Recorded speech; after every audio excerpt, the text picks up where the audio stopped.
chasing dreams.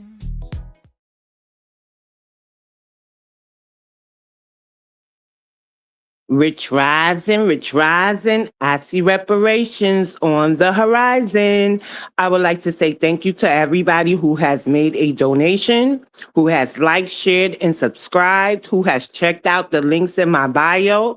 I ask that you check the live chat throughout the broadcast to see the calls to actions that I drop individually so that you can read them over. And if you agree, go ahead and sign and share those for me, okay? And so today, I got an announcement. So I spoke with Sister Ishmael, and she will be here on Saturday, 5 p.m. Eastern Standard Time, so that we can dig into Black American history and debunk some tropes like it's wrong for the immigrants to say that they face the same systemic oppression, racism, and poverty that foundational Black Americans face. We'll also get into how our ethnic group was born here. And so we are indigenous to North America, and you cannot find our ethnic group anywhere else because we were formed here. Ish is a music historian and a writer, right? So we'll get into a little bit of history, but I really want to talk about the fancy trade as well, plus some other things. I'll have a whole agenda, and I believe she could sit for at least over an hour, no longer than two, just so we could get to the crust of some things really briefly, but it's going to be a great live. I was asking myself if I'm concentrating on the tethers too much because when I started my platform on TikTok, it was always about just education, and this is educational too, right? But I kind of want to focus on our history, and that'll help debunk other narratives as well. So we're going to get into the clips. We have some announcements. I am not associated with any restaurant, any organization that I may show. Is just a show of support for the boycott, the wealth transfer, and for those who do the work for the lineage. If I show them, I'm an Aquarius, right? So I'm very aloof, but I'm also very moody, okay? And I do have my faves. I gotta tell you that. And so I do have an announcement about there's some food items that we should not be buying. There's a really nasty bacteria going around that causes vomiting and diarrhea, and we can't have that. Okay, so take heed. Fair use. If you can't peel it, scrub it, or cook it, don't eat it. Unless you've been under a rock, know that y'all know about the outbreak that's happening. But in addition to that, a lot of people just telling you where not to go have pictures. Check this out. Owned by Taylor Farms. 365 Whole Foods. 365 brand at Whole Foods. Simple Truth at Kroger's. Simple Truth at Kroger's. O Organics and Signature Select brands at Safeway and Cars. You heard it right. Greenwise at Publix. Simply Nature, Aldi. Aldi Simply Nature. Market Side at Walmart, because I know that's a big one. Market Side at Walmart. Good and Gather from Target. You heard that right. Good and Gather from Target. HEB store brand is Taylor Farms.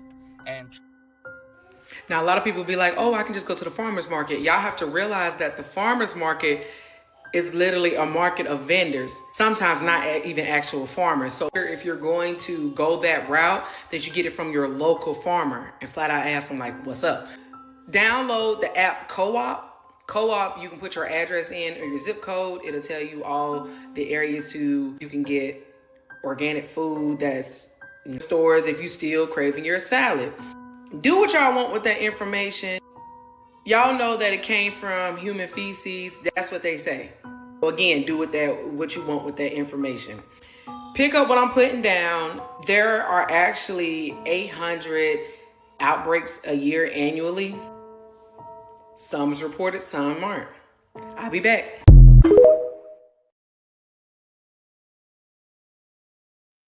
So So I just wanted to play that so that, our goal is to stay healthy. We have to stay healthy. Good morning to those entering the chat. Also, look into herbs to boost your immune system, help fight cholesterol. If you suffer from anxiety, they have herbs for that too. I have to tell you, I'm not telling you don't go to your doctor. I'm not a doctor. I'm not even a nutritionist. I can just tell you that herbal remedies, herbal teas, and I don't mean in the bag either because they tend to get molded, but buy the fresh herbs, right? And take those. So one time I went to the doctor, us women, especially of a certain age, we have to go and get, our annuals done. And so I always wear my mask. And the doctor looked at me and she was like, I'm very happy that you're wearing your mask because they say that you know what is gone. The vid is gone, but not really. And I was like, oh, okay. And if you notice, everybody's got some type of phlegm, just getting over a sickness, sounds a little stuffy and stuff like that. I know I have to take herbs. I take mullein, oil of oregano, just to keep the mucus out and boost my lungs and my respiratory function. So I just wanted to say that we do have some Black History clips. So for those who's just entering the room, Sister Ish said that she will stop by Saturday, 5 p.m. Eastern Standard Time, okay? If you can't make it, you could catch the replay. She is a music historian and a writer, as well as, an advocate and reparationist and stuff. So she's going to come by. We're going to talk history. We're going to debunk the tropes of the immigrants, specifically the Latinos and the Caribbeans and the Africans facing the same institutional racism or systemic oppression that we face. That is a myth. We're going to get into that. We're going to get into the fancy trade and things of that nature. Because, we still have to know our history. And so I do have some Black History clips, fair use. I'm really starting to think they just don't want us to know this. Because in the 1800s, the most powerful address in America, the White House, had a Black woman dressing the First Lady. And the story on how she got there will blow your mind. So Elizabeth Keckley was born into slavery in Virginia in 1818. But she had a gift for sewing that no one could ignore. So she used that gift to earn money on the side. She was still enslaved. So she saved and borrowed. And in 1855, she bought her own freedom and her son's for $1,200. Then she moved to Washington, D.C., built her own dressmaking business from scratch. And she got so good that the wives of Washington's most powerful men were lining up to wear her work. Then, in 1861, she was introduced to Mary Todd Lincoln. This guy's wife, First Lady of the United States. And Keckley became her personal dressmaker, sewing 15 to 16 gowns every single season. Gowns worn at the White House, gowns worn at presidential inaugurations. But she was not just making dresses. She became the First Lady's closest friend, the woman she leaned on through some of the hardest years in American history. And while all that was happening, Keckley founded an organization to bring relief to formerly enslaved people during the Civil War. She did not just survive slavery, she built a legacy on the other side of it. Send this to somebody who thinks Black history starts and ends in February. Black history is 365. Okay. And I used to have spotlights called Black History 365. But it was like print resources and things like that. So I'm thinking about bringing that back as well. In the meantime, I will definitely use my platform for Black history as well. I mean, just us history, right? And then, the tethers are separated. And then sometimes you have to educate on them. But spotlights like that, shout out to the elder. And shout out to the ones who allow us to download their videos. Fair use. I have another Black History clip. This is about the Deacons for Defense. I really love the Deacons for Defense. Defense and Justice, I believe it is. So they did when and during Reverend Dr. Martin Luther King days, they were his security guards, right? So Dr. Martin Luther King, they do say that he was, he had them things, them pew-pews. Another good thing about them, a great thing about them, right? Because they're great. They battled the Triple K in Louisiana, and they gave them such hell that the government got involved. So shout out to them. And if you didn't know, Stokely Carmichael. So Stokely Carmichael is from Trinidad. He changed his name, I think, to Kwame. He did change his name to Kwame Ture. He came by way of New York, of course. Hear my voice change? I'm so glad to New York, y'all. I love New York. But when you do the history, right? Very resilient. Our ancestors who were enslaved and free. And we had a very good, strong abolitionist community here, but they heavily supported slavery of our other ancestors. And then there was the kidnapping clubs here. But he came by way of New York. And he went to like these all white schools and stuff. Hint, hint, right? But somehow he finds his way in the South. So before he popularized, because he didn't create something that was already going on, he sat under or heard the Deacons for Defense, and they were using Black Power and Black and Proud and stuff first. And they deserved their credit. They deserved that aspect of their history told. So he didn't just come here and think of it. It was already going on. But let's go to the clip. Fair use. Side of the Mississippi River probably had the largest Klan group per capita in the United States. But, they were afraid of the Deacons. They didn't know what they were dealing with. See, they thought it was 500 of them. Starting off with but 5 of them. These Deacons for Defense, we know who they are. And I'm sure that they know who I am. One thing I can say for every white man that dies at the hand of these filthy mobs, there are going to be hundreds of those no good African jungle bunnies that's going to go down in the streets.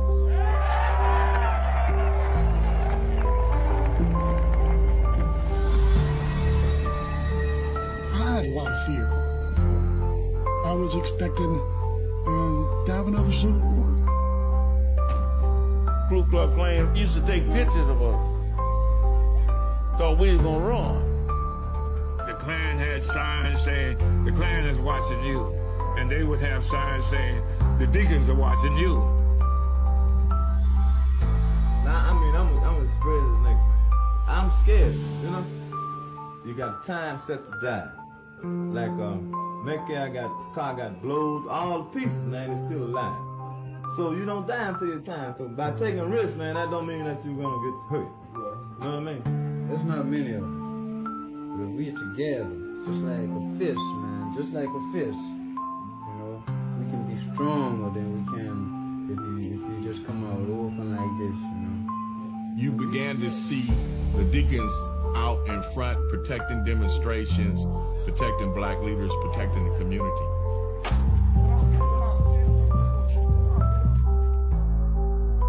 And with the Deacons, you had a rhetoric that was different from previous rhetoric, you would hear from Martin Luther King and others in the nonviolent aspect of the movement. I believe it's like Martin Luther King, everybody else. I believe in nonviolence, On the other hand, I believe that our people should stop getting killed, Self-defense is a long tradition that goes on in Black communities from our inception, right?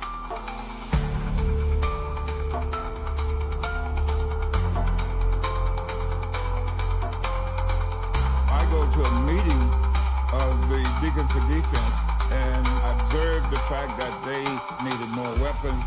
So I invite dip here, along with a spokesperson for the Deacons named James Stokes, to California. Buckley introduced me to different organizations. We told them about what was going on down here in Natchez, and they gave us guns and they gave us money. When they came back, they had the capacity to hit the street immediately to checkmate the Klan. So I felt Lee had a very good live yesterday. And he said, and I'm paraphrasing, after Martin, because Martin Luther King, Dr. Martin Luther King is that whole, he was cheating on his wife and he was this and he was that, is recirculating. The first time I heard anybody bring up about any possible and alleged indiscretions about the King's marriage, right? Was like, I want to say 2016 through 2017, and these were from melanated women. I don't want to call them black, but they could have been, and black presenting. And that's the first time I heard black feminists or reheard it. Because, you hear the story about feminism and how black women went over there with the white women. And then after the feminist movement, they kind of gave them the ass to kiss and stuff. But these ladies were openly identifying as black feminists, and they were very disrespectful to Dr. Martin Luther King and Malcolm X. And I was so confused. I said, well, it's a black feminist. I don't think we black feminists now. Why are you disparaging them? I said, because if you look at Coretta Scott King, she continued her husband's work. She had no problem with her husband. We don't know what happened behind closed doors, but they were together. They were married. She didn't divorce him. She didn't come. Like, if that happened, what business is it of ours? She didn't leave her husband, and that be the whole issue. Other people in somebody else's marriage. And so it kind of, calmed down and it went subtle or whatever. But yesterday, Afro was showing, it's a man, I forget his name. I think it's a Tatum. But anyway, he's starting that about Martin Luther King again. And I find that to be horrible, deplorable. And Dr. Martin Luther King gets a lot of heat for integration. I can't say integration has harmed us, but this is what Afro said. How much longer are we going to use Dr. Martin Luther King as a reason for how we are today with integration? Because once he was, and I'm paraphrasing, once he was assassinated, right? Nobody told us to continue with these people.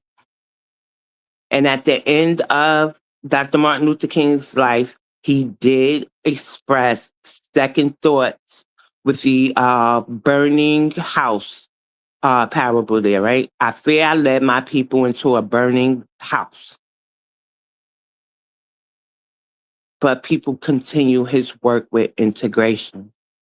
So this is what I say about everything, because they disparage Malcolm X too. Malcolm X was not for violence. He was for self-defense. And there's a difference. And I don't like when they compare the two men. Both were great. Both had their own strategy. The same goal was liberation, economic repair, and for us.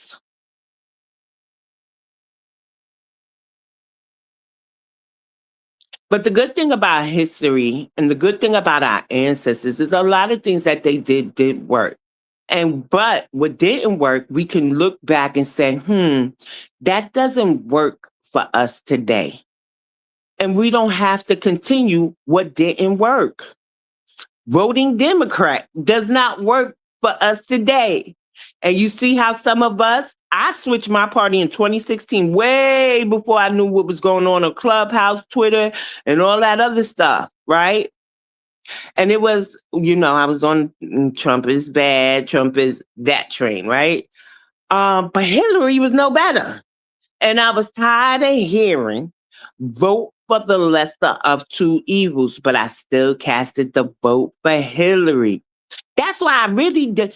What pissed me off about Kamala was touching the Freeman's Bank, saying that the HBCU is a black experience, so therefore she's black. Then I found out, I believe the lady's name is Cherie Peoples, the one with the daughter who had sickle cell anemia, had a stroke in the hospital and was still penalized. I was pissed when I found out about the man, the black man, who was kept on death row longer than needed to be, but the DNA test cleared him. Then I think maybe a year later, I found out about Michael Jackson, but Trump put Michael Jackson and the family in Trump Towers. Like, but one thing a little seed I had in my mind that I didn't really express, if America wasn't ready for a white woman, which was Hillary, what made us think they were ready for Kamala, who damn near didn't, nobody wanted her in the primary when she was by herself. They told Joe Biden, you're going to need a black woman. And that's the best he came up with, y'all. And that's probably not his best option. Stacey Abrams at the time, we thought she was, somebody, but he went with, you know. So I don't know. What I'm trying to say is what I already said.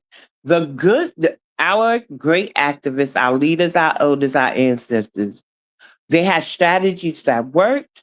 They did what they had to do during that time. I'm not going to look back from today's eyes, where everybody, the globe, is benefiting off of things that cost our ancestors and elders and our civil rights leaders their lives. What I will say is what doesn't work for today's time, because not only do we evolve, strategies have to evolve too. If we done made 50, 11 million dances, 50, 11 million genres of music, 50, 11 this and that and the third, and technology is so vast and there's more people in this country than before, we have to evolve some strategy. So that's what I want to say about that. I'm going to read your comments. Peace and blessings, Eunice. Peace and blessings, Jimmy. And so that's what I wanted to say about that. Yesterday, there was a question asked about Ben Crump. We answered the question, we moved on. And the topic was actually about Nolan Wells' autopsy results. But the elders came up. And they think mainstream is, no, they think grassroots is who the media shows, mainstream media. And that is CNN, Don Lemon, Al Sharpton, so on and so forth. And I was just like, and then they got to chastising us, one of them. What is wrong with Black people? The thing that's wrong with Black people. Then we had a younger, she was a member of the younger generation. I don't know how young y'all. I'm just saying, it was the elder, and then it was, the younger generation. And the younger generation said, Black people never do nothing. And we still hear, like, us, and she still followed Dr. Umar. Yesterday, I was being kind of nice until somebody really got under my skin. You don't chastise us, and that's the problem that the youth has with the elders today. And I got to tell you what I noticed. If somebody come up on a panel or something, and they be like, I'm 50, I'm 60. And it's not a hip hop conversation, because hip hop is very age hierarchy, right? So if you're a certain age group, that means you were more than likely at the founding, no matter the region. Okay, because somebody said, don't stop saying New York hip hop. And I'm like, but we say Southern rap. Like, what are we talking about? Southern hip hop. Like, people have such a disdain for New York. I just unfollow. I don't have time. But hip hop is age hierarchy, if I could say. So, if somebody was a teen or damn near grown in 1971, there's somebody who wasn't even thought of in 1979 don't have no say in the origins of hip hop. So that's the only thing that if somebody come on the panel, this is what I usually say. I'm not weaponizing my age. I'm just showing you my experience. I'm well, whatever age, I'm half a century in a year. So I'm 51 years old. And when I was being raised in the Bronx, that gives you, okay, well, if hip hop is such and such an age, so she must have been around such and such an age. So, and she from the Bronx, you know what I'm saying? But anything else, if it's a different topic and somebody cut and tell me if I'm right or wrong, if you understand the panels on TikTok, maybe even in Twitter spaces, and they come on the panel, I'm 57, I'm 62. They're gonna start wagging their finger at us and tell us black people ain't do nothing. It's always some bullshit when they say they age. I gotta tell you. Yeah, I'm half a century too. Plus a year, plus a year. Gotta add the year. My grandmother was the type would never tell you her age. We say, "How old are you?" And she'd just be like, "A woman never tells her age." So one day my aunt was telling her, Ma, I got this application because my aunt was a social worker, so she would get certain things, applications and stuff for my granny. And one day she said, I have an application for the senior citizen apartment. Not even a nursing home, y'all. My grandmother was very independent. My grandmother said, I ain't old, you old. You go to the senior citizen home. But if you're in the New York area, scrolling TikTok, I did find a black owned business. He did say he was a country boy. Now, I did check his page. I didn't see no flags or anything like that. The time frame fits where more than likely, yes. His family did migrate up from the South and open a business. But y'all be the judge of it. But if you're in the New York area and you like fish sandwiches, check this out. Fair use. We sell this fish sandwich in Harlem. And if it's your first time, we'll let you try it for free. A little sample. Right, I give them a little, I ain't gonna give them no dinner.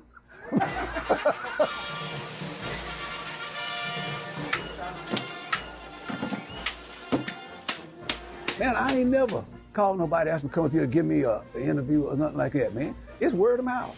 What do you think makes the seafood so great here? The quality, the consistency. They're consistent. Best spot in Harlem, best spot in New York, best spot in the world. It's selling itself, man.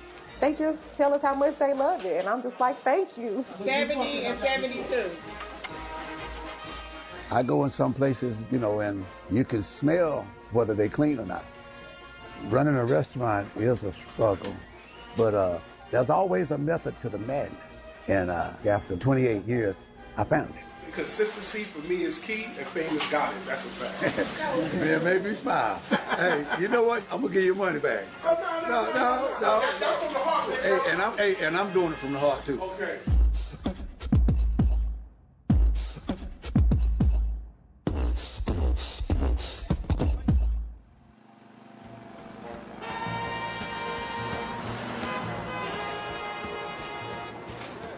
I'm a country boy.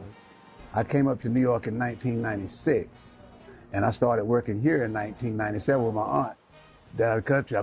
If you walking and you meeting somebody, you say, how you doing? This guy was coming up and I said, how you doing? And he just went ballistic on me, man. I wasn't used to that, man. My name is Sterling Eric Strickland, and we're at Famous Fish Market at 684 St. Nicholas Avenue, and the cross street is 145. If you're coming uptown, and you cross over 145, you went too far. Our number one sandwich is a whiting, and we cook it the way you want it. We can give it to you crispy, regular, or soft, but we won't give it to you raw. The reason that we use whiting is because it's easy to debone. Ain't no two fish the same size, just like human beings, We use wheat bread. And we cook the whiting to order fresh every day. We usually put 3 pieces but you know, sometimes we'll put 4. But we give them a nice looking sandwich, you know. You don't never sell the same amount every day. I do 5 to 7 30-pound containers a day. When I first came up here, my aunt, she didn't even have a sign out there. And all she had was that one door. The line was down the block. When I first saw it, I thought they were selling drugs. When she had it, the name of it was Subway Seafood. In 1997, that's when she changed the name to Famous Fish. Her and her husband, they opened it up in 1973. I don't know the month. My aunt turned the store over to me in 1997. He definitely built himself up because he came from nothing. For him to acquire this and to keep it for so long and to just be so successful in it.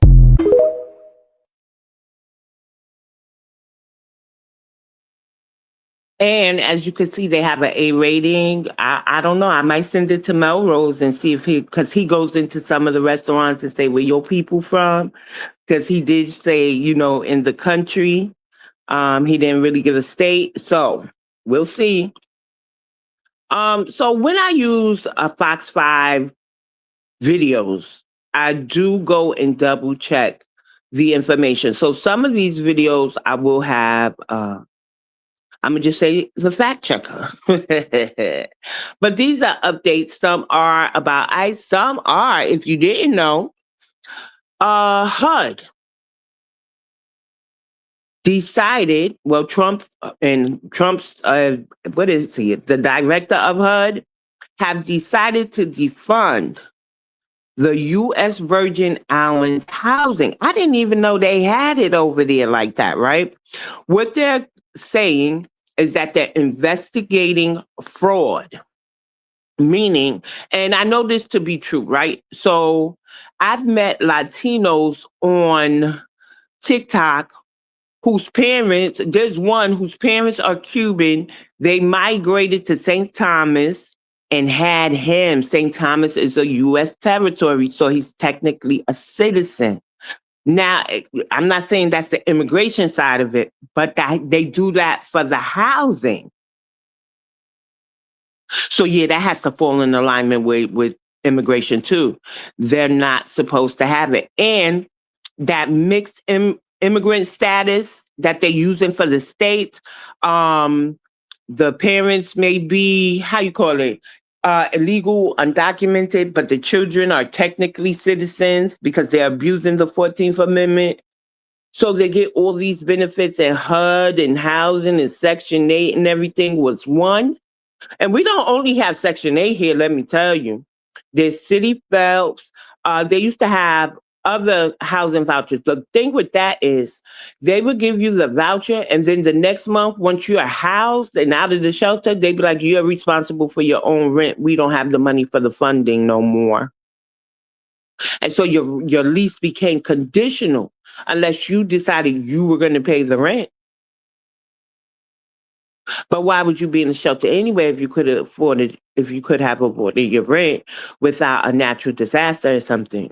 So that was going on in St. Thomas. I asked about Puerto Rico. Will they defund Puerto Rico? Because we do know the Dominicans find their way to Puerto Rico. At this time, they're not defunding Puerto Rico. But let's go to the clips. Fair use. And so it's going to be a mix. ICE and some things with HUD and Medicare. Fair use. Is on the app. She didn't know she was. Oh, wait. This one here, we still have the main white tea oppressor, the Karens and all of that. And so this clip is about that. Check out what happens to this man when he goes. And I believe he had his young kids with him, too. And look at what the white lady did to them. Fair use. Is on the app.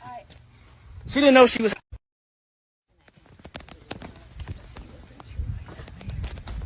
She didn't want black people to mow her yard, y'all. She didn't know that she was hiring black people. My picture and everything is on the app. She didn't know she was hiring black people.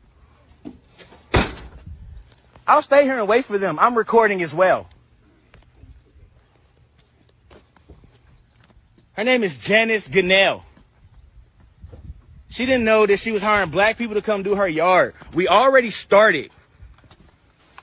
Look how much we've cut already. We've already started. Did the whole left side of damn near the house. She didn't know she was fucking. She didn't know that she was. Look at her trying to get my license plate. I already got it. Yeah, you call me a boy, right? She didn't know she was hiring black people. She's 36, 48.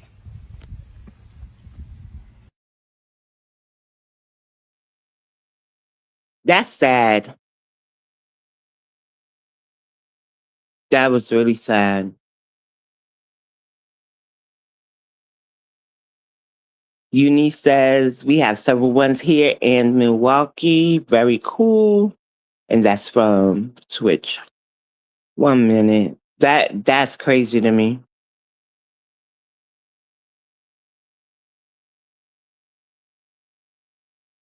Fair use. With me now, Scott Turner, Housing and Urban Development Secretary. Great to see you. So first of all, you're rolling this out.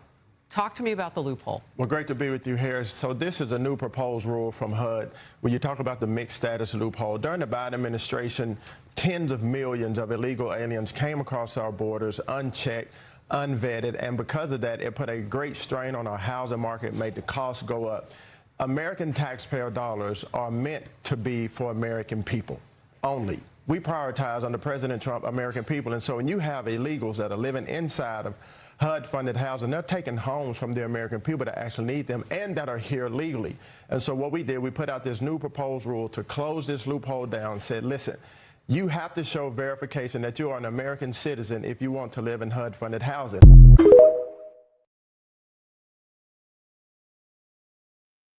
I didn't even know the territories had HUD. That is news to me. And I'm not upset about them taking away the HUD. I'm just more shocked they had HUD. Besides Candace Owens, though, I don't really see too many people from the Virgin Islands. I really think that people from the Caribbean, just like the Africans, cosplay, okay, as other more popular Caribbean nations and African nations. I gotta tell you. I really do. Fair use. Earlier this week. Reports indicate that they were part of ongoing deportation operations. This act. That wasn't the one. Fair use. To finish, the U. Now, where's my thing? I had the whole thing stating why they were defunding it, but I'm gonna move this along then. So this is credible. They are defunding the U.S. Virgin Islands. Hey, Black American House. If y'all could go ahead and like, share, subscribe. Don't forget to check the bio during the broadcast or even afterward for calls to action. And I'll drop them sporadically in the chat for you. Read, if you agree, sign, and then share. One is to protect our reparations, to stop it from being this global phenomenon that everybody want to tether on to and they're not eligible. Okay.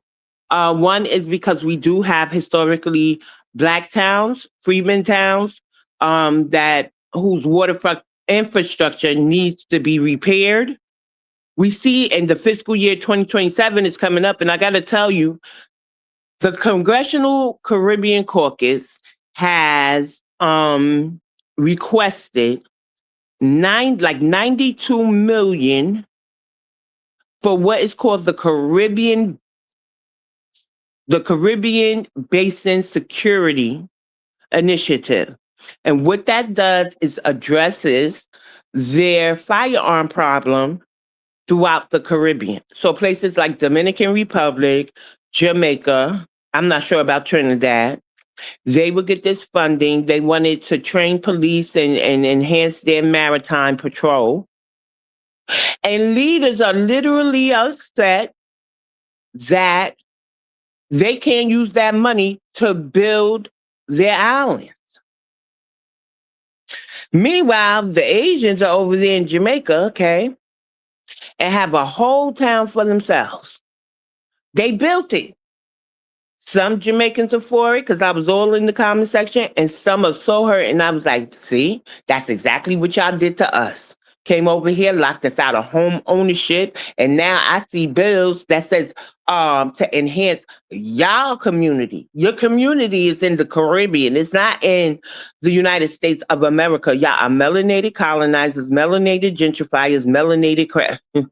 Y'all know I be going on. So let's check this out because that clip that I showed at first that I wanted the resource to read is about ICE buses, 3, seen going to a detention center in Newark. But I'm going to read your comments first so they don't get out of control. Thank you, the Black American House. Good morning, Sister Vida. Thank you. And then Eunice says, that's true. Though they are taking resources from the American citizens, those waiting lists can be really long. That's not fair to American citizens. Yes, people have been waiting for HUD, specifically Section 8, from what I know of, for years. Some have even, transitioned while waiting. And you see the way they just give these things out to other people. I don't know. Something got to change, y'all. Something has got to change. Eunice says that's ridiculous. What difference does it make? Especially something dealing with labor. They love to see us do labor. That is crazy to me. But let's get back into the program. Fair use. 3 buses were filmed arriving at the ICE detention facility at Delaney Hall in Newark, New Jersey. Reports say they're part of ongoing deportation operations as immigration enforcement continues across the country.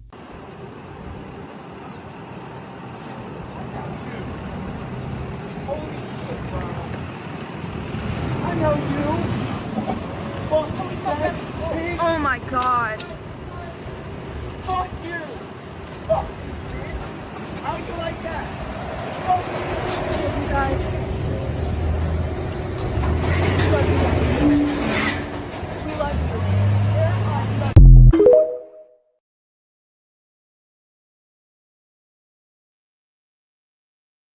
Those white people be out there going ham.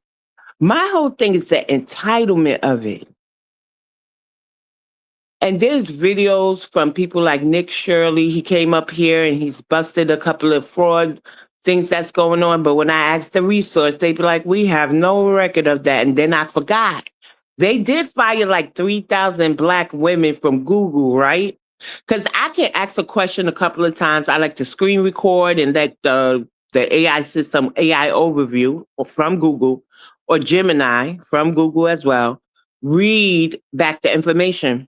But I noticed the other day, if I ask a certain question, and I always tell them, don't give me the politically correct Democrat point of view. I want the real, honest truth, right? I noticed the other day they started giving, because the question was about Latinos, and if we face the same systemic racism, which I know we don't, but I need credible sources, right, to make my point. The scholarship behind it all. And I noticed after a while, they started generating Latino articles and by Latino authors in newsletters and resources and sites and stuff. And I was like, oh, no. Because they made the claim they face the same systemic oppression as us and poverty. And I know that to be a lie. But anyway, back to these buses, fair use. Oh, here's where I tell y'all, this resource is pretty long. Hey, 1111. This resource is pretty long. Okay, so go get your coffee, your hot chocolate, your water, your tea, whatever it is.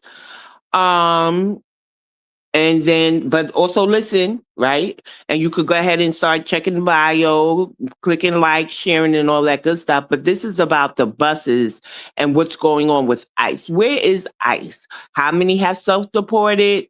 I asked that question. I also asked how many have been detained, stuff like that. So we're caught up and we're not listening to, rumors on the internet. Fair use. earlier this week. Reports indicate that they were part of ongoing deportation operations. This activity has sparked concern and protests outside the facility, with some reports of agents using pepper balls or batons in clashes with demonstrators. Was there something specific you wanted to know about them? How many people were detained? I haven't found specific numbers on how many people were on the buses that arrived, but it's been reported that hundreds of people are transferred through the facility both in and out daily. The reports also mention that hundreds of detainees at Delaney Hall have been participating in a hunger strike. Is there anything else you'd like to know about the situation there? No, I would like to know if that's happening anywhere in New York. Is ICE detaining people and taking them to detention centers? Credible sources only, please.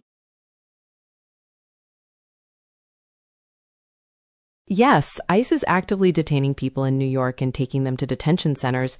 Reports indicate they make arrests at courthouses, at large in communities, and through collaboration with local law enforcement. Detainees are often transferred to county jails like the Orange County Correctional Facility or federal facilities, sometimes even out of state. Would you like to know more about specific activity in any particular area? The Bronx. Yes, ICE actively conducts arrests and enforcement operations in the Bronx. There have been recent reports of targeted arrests, including one incident where a U.S. citizen was mistakenly detained, and other arrests of individuals with criminal histories. People detained in the Bronx are typically processed at an ICE office in Manhattan and then transferred to facilities like the Orange County Correctional Facility, or sometimes even out of state. Would you like to know about specific local resources or support organizations? No, I would like to know why was one listed as African American and they're a visible Latino.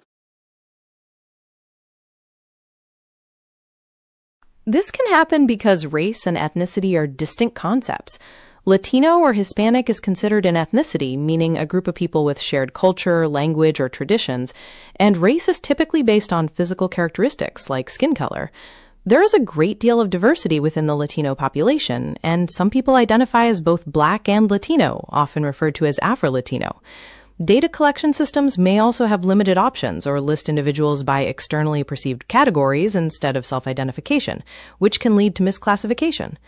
Does that help clarify things? No, his picture he presents as a full Latino, a mixed Latino, not a Black American, not an African American, not a Black person at all. So could that have been human error, or are they identifying Latinos as Black/African American?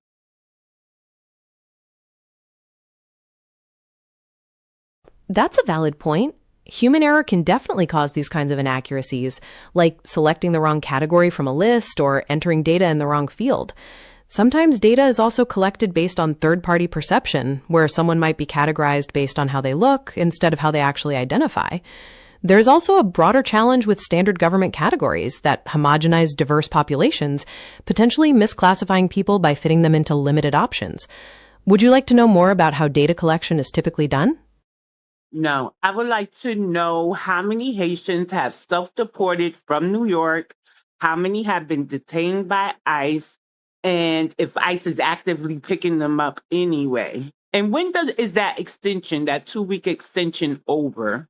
Has it been extended?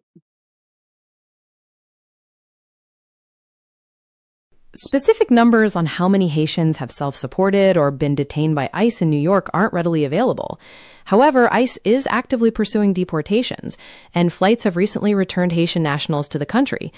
The 2-week extension for temporary protected status, or TPS, for Haitians is set to expire on July 24th, 2026.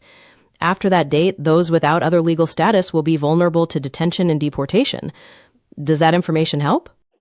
I said self-deported. How many have self-deported? Is that available, that number?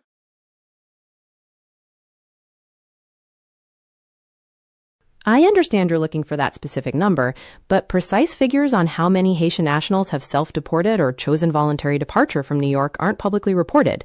However, reports do indicate an overall rise in voluntary departures among migrants nationwide due to factors like tough enforcement policies and difficult detention conditions. Is there anything else I can help you with regarding the situation? Do they get money to self-deport?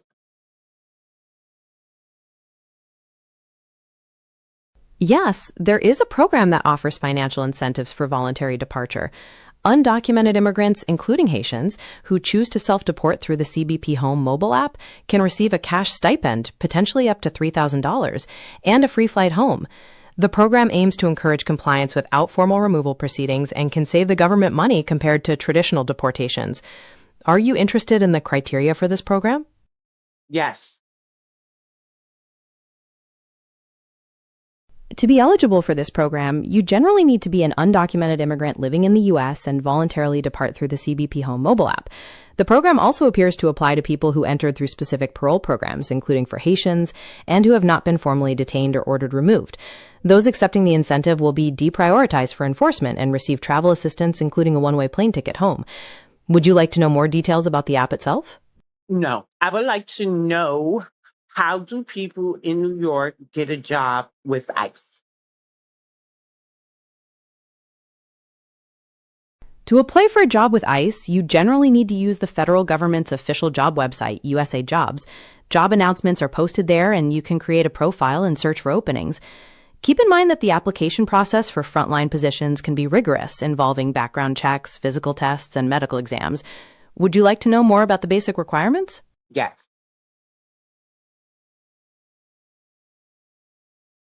Certainly. For frontline positions like an ACE agent, you generally need to be a U.S. citizen, be under 37 years old unless a veteran, have a valid driver's license, and have lived in the U.S. for at least the past 3 years. Typically, you'll also need a bachelor's degree or relevant work experience and pass a background check, medical exam, drug test, and fitness test. Are you looking for details on a specific type of role within ICE? Administrative. What age do you have to be?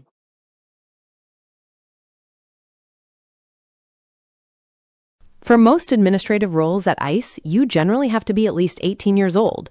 Unlike the law enforcement positions, there's no upper age limit for most of these kinds of jobs. Would you like to know what specific qualifications are needed, like education or experience? Yes.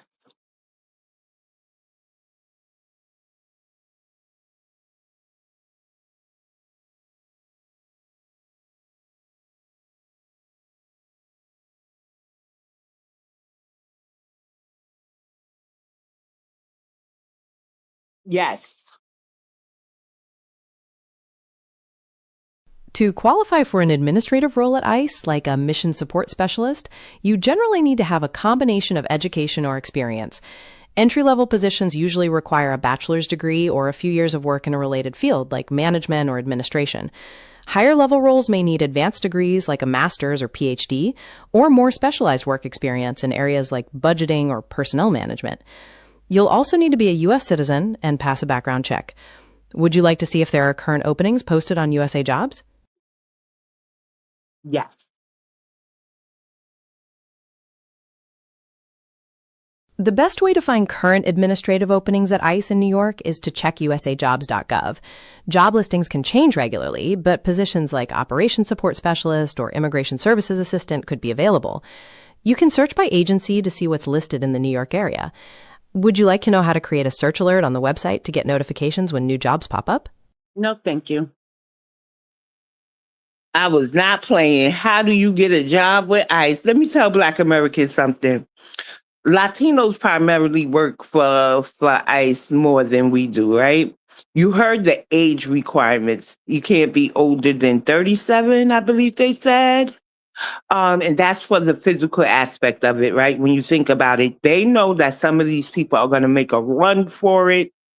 So you have to be in some type of shape. Some might try to fight you back and all this other stuff.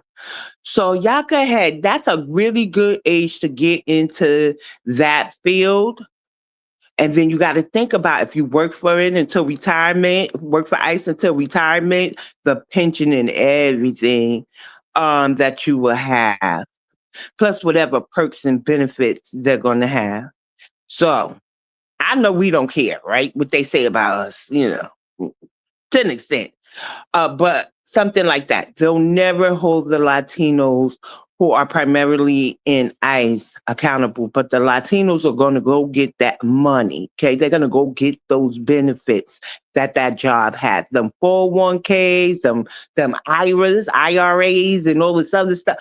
Go get your money and benefits, okay? Auntie told you that. Okay.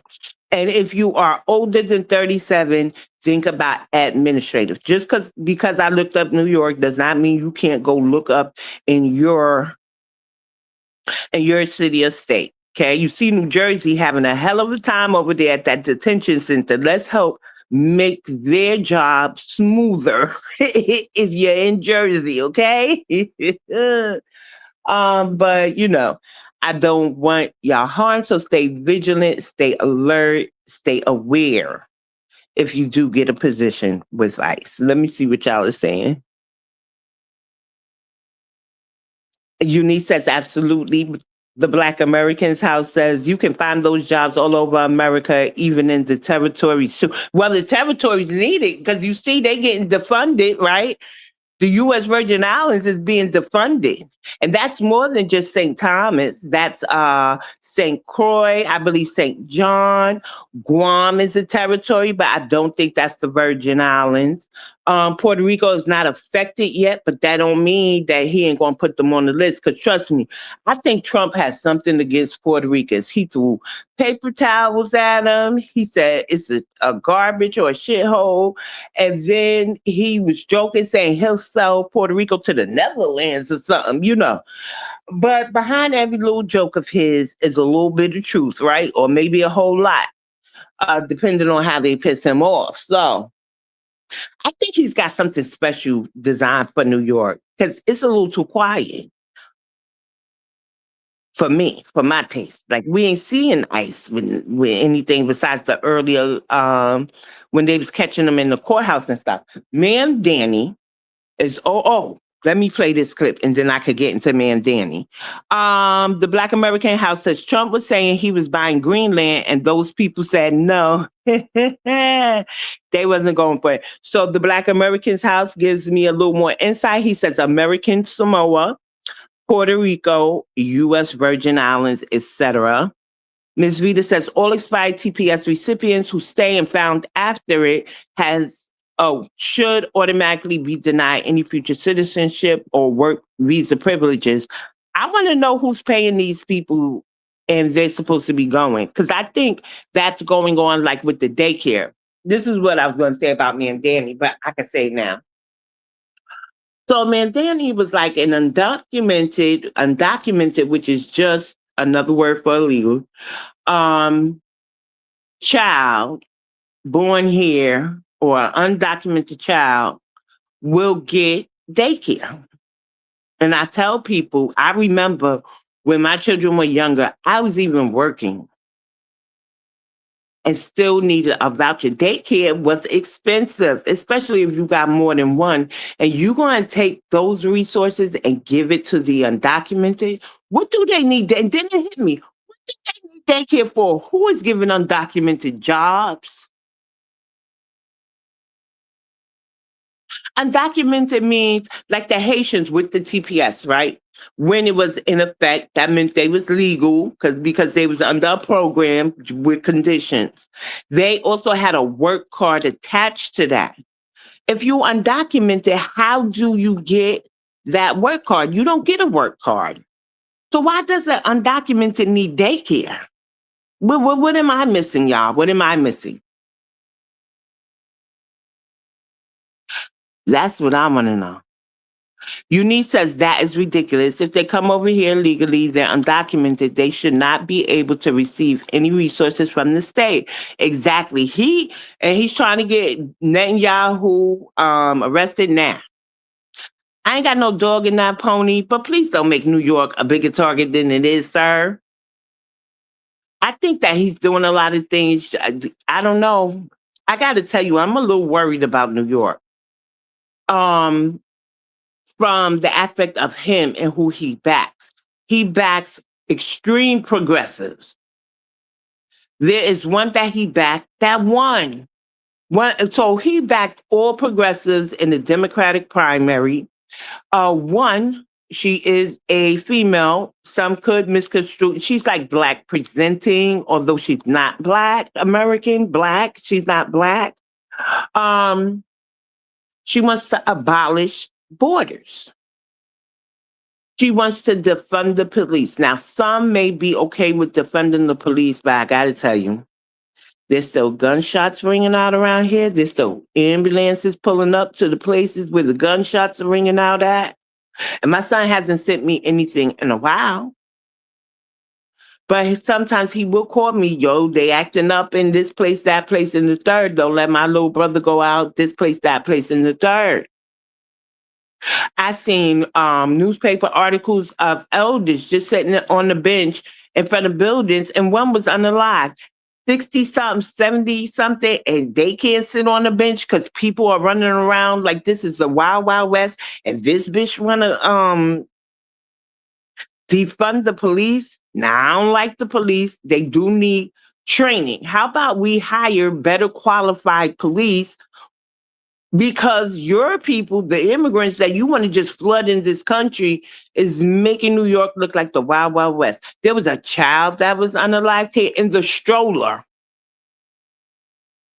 And this is what you could come up with? Now, I don't know if she just saying defund the police for the votes, because, at one point in time, that was a talking point that Black Americans had in their mouth, along with other people. But it's dangerous. And I'm going to just say that. I don't care what nobody say. I see the loss of life that's happening. Who the hell's supposed to get the murderers if the police are defunded? Now, we can demand more of a budget to hire, train better qualified police. Police reform. That means we may have to get rid of much of the Irish, because they got total command, and they don't got total command, right? But they're in high numbers. That's their career path. Like, careers evolve. So we watch them go from overseas. Some were enslavers. The 1652 Irish came over here and became enslavers. If they weren't enslavers, some became overseers.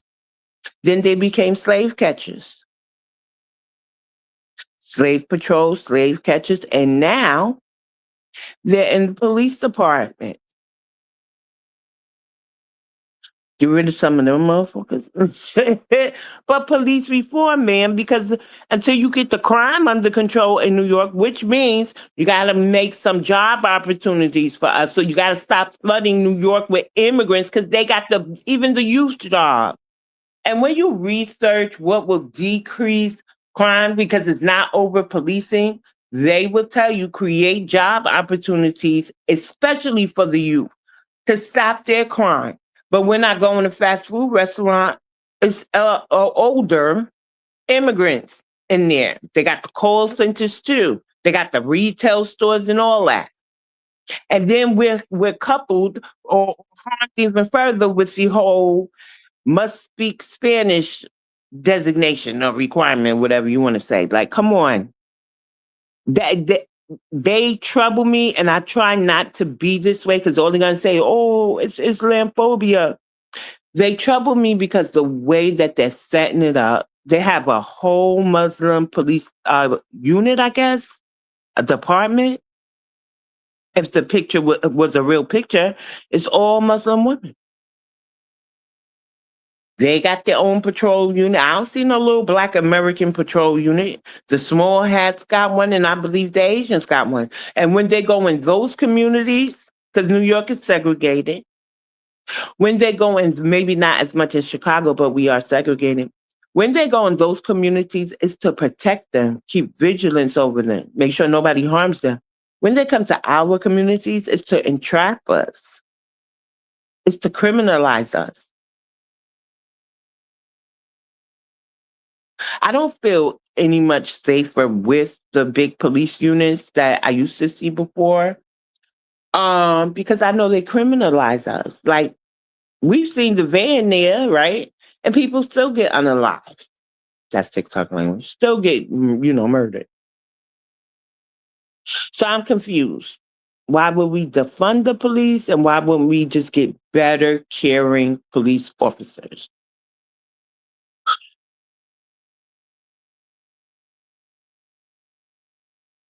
The Black Americans House says, OBX, you can know Spanish or these other languages as a Black American, and they still will overlook you because they're looking for immigrants. That's true. Ms. Mocha says, it's not that police need better training. They choose who they use the training on. Thank you for that. Eunice says, now police departments should never be made up of more than others. It needs to be an equal divide with race and gender. Yes. And then the Black Americans House confirms. He says, oh, I know. The Irish are heavy in Georgia, too. Ms. Rita says, the same multi-international groups own many rental complexes and homes as well. This is how undocumented get housing. The number one reason rents are out of control, multi-international groups. Thank you. Yeah, I used to always remember, like, if you go further up in the Bronx, a lot of the supers, and maybe on the west side of the Bronx were like Latinos. But even with being a super though, you get a free, you get that apartment for free. The only problem is everybody gonna knock on your door every I don't know if they changed that, but that was a perk of being a super. Eunice says that would be a no. They should never ever abolish borders. Also, I never agreed with the defund police. They need to clean the filth up, correct? Allow our people to police our own people, correct? Allie says, good morning, Allie. Peace and blessings. FBA family continues to delineate, separate, and wake up. Yes. Allie says, hey, BX, I was just listening to you play when I looked again and you were live. Oh, thank you. Eunice says, that is ridiculous. If they come over here legally, they're undocumented. Right. They should not have any resources from the state. I agree with you.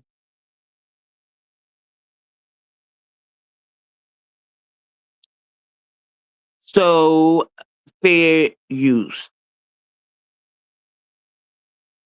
Did I play this already? In California, the Trump administration says the state owes the federal government more than $1 billion for health care given to illegal immigrants. William Lajeunesse has the story from L.A. Hi, William. Well, Dana, there are two stories here, right? One is how rising costs have forced blue states to roll back health care for those without legal status. The other is the White House crackdown on eligibility. If states can't confirm those getting care are U.S. citizens, they have to pay the feds back. We are auditing aggressively, and we don't like what we see. In March, the Trump administration began auditing states that provide illegal immigrants with routine health care paid for by American taxpayers. Their findings? 7 states and the District of Columbia owe nearly $1.4 billion for using federal, not state money for immigrant care. Topping the list, California, followed by New York and Illinois.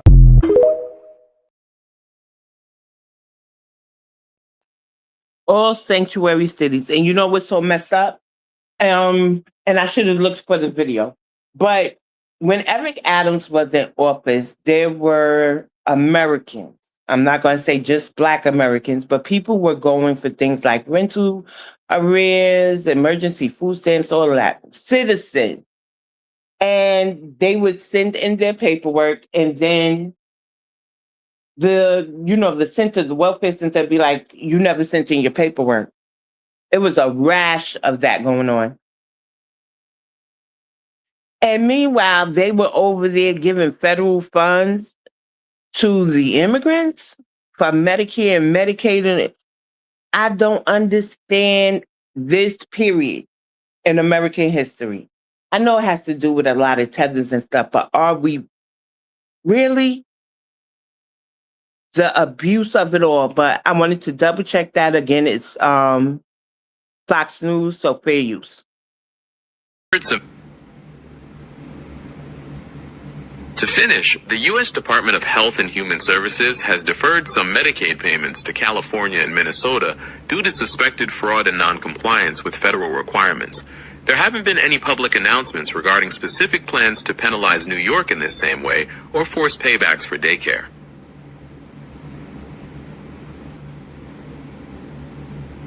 In Illinois, the Attorney General's Medicaid Fraud Control Unit has been actively prosecuting cases, including charges filed against individuals accused of defrauding the program as part of broader nationwide efforts.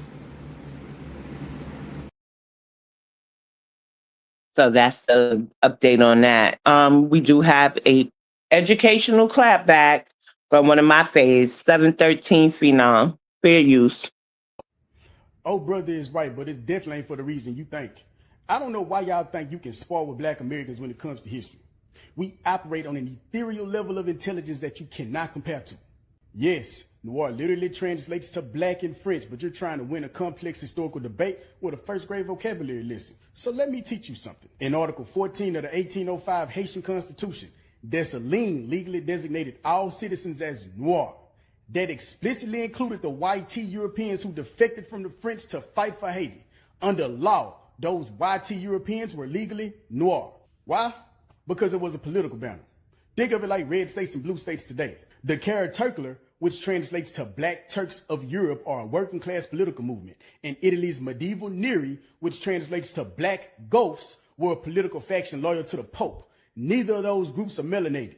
They used the black as a political party line, not an ethnic or racialized demographic. For us, Black American is a proper ethnonym forged through a very specific lineage, culture, and history here in the States. We're the only group to take on black as an ethnonym and an endonym. A 19th century revolutionary political party color is not the same thing, and no amount of lies you tell about your history will change that. Class is in session. I love when he gives them the scholarship, behind his clapback to their foolishness. But we're going to get into a little bit more immigrant focused stuff, So fair use. We are the backbone. We are not going to rest until all of our CPS families can go sleep with peace and freedom. If they stop Haitian from working in the healthcare system and put them out, it's gonna hurt not only the economy of this country, but also the emotional, mental, and physical life and health of all these people that Haitian help. There's real fear. All right, you'll see people not going out to learn English. They're not going out to church. They're not going out to school. People are going in hiding, and that leads more to exploitation. So the hardship is real. The mental challenge is here. The terror is real. We have a lot of people being anxious about how am I going to take care of myself? How am I going to take care of my family? When the family bleeds, so does the community. We're not going to sit down and take this. That's why we're doing all this. That's why we're here. As soon as you see the Haitian community and just Haiti itself trying to take things back for themselves and create a stable foundation for themselves is when America feels the need to intervene. Why do we still have American troops still going on in Haiti? Like, there's so much problems going on in America, and they try to put that all on other countries and the fact that there's immigrants coming in and blame it on them. That is not the problem. Haitians have for so long enriched the lives and the economy of the U.S. So we want everyone to rally around our Haitian community to come and support. We have this S4814. We hope that all senators will sign on that bill so that they can protect CPS. We need everyone to come in together and fight with us. Remember that bill number, somebody, so that we can tell our representatives to vote no. And if it's something we vote on, remember to vote no. Like, go home. What does she mean? Like, the healthcare is not going to fall apart. As a matter of fact, they've had a rash of buying their nursing degrees and all that other good stuff, right? And if they got out the way, some of ours would go back into the nursing field. Thank you. Did she say this is what we're here for? No, ma'am. No, ma'am. No, ma'am. Nobody wants y'all. At what point in time don't y'all realize it's y'all? No, the Caribbeans do not want those people, and they damn sure don't want them from America. You know why? Who's smuggling the GANGS, the guns?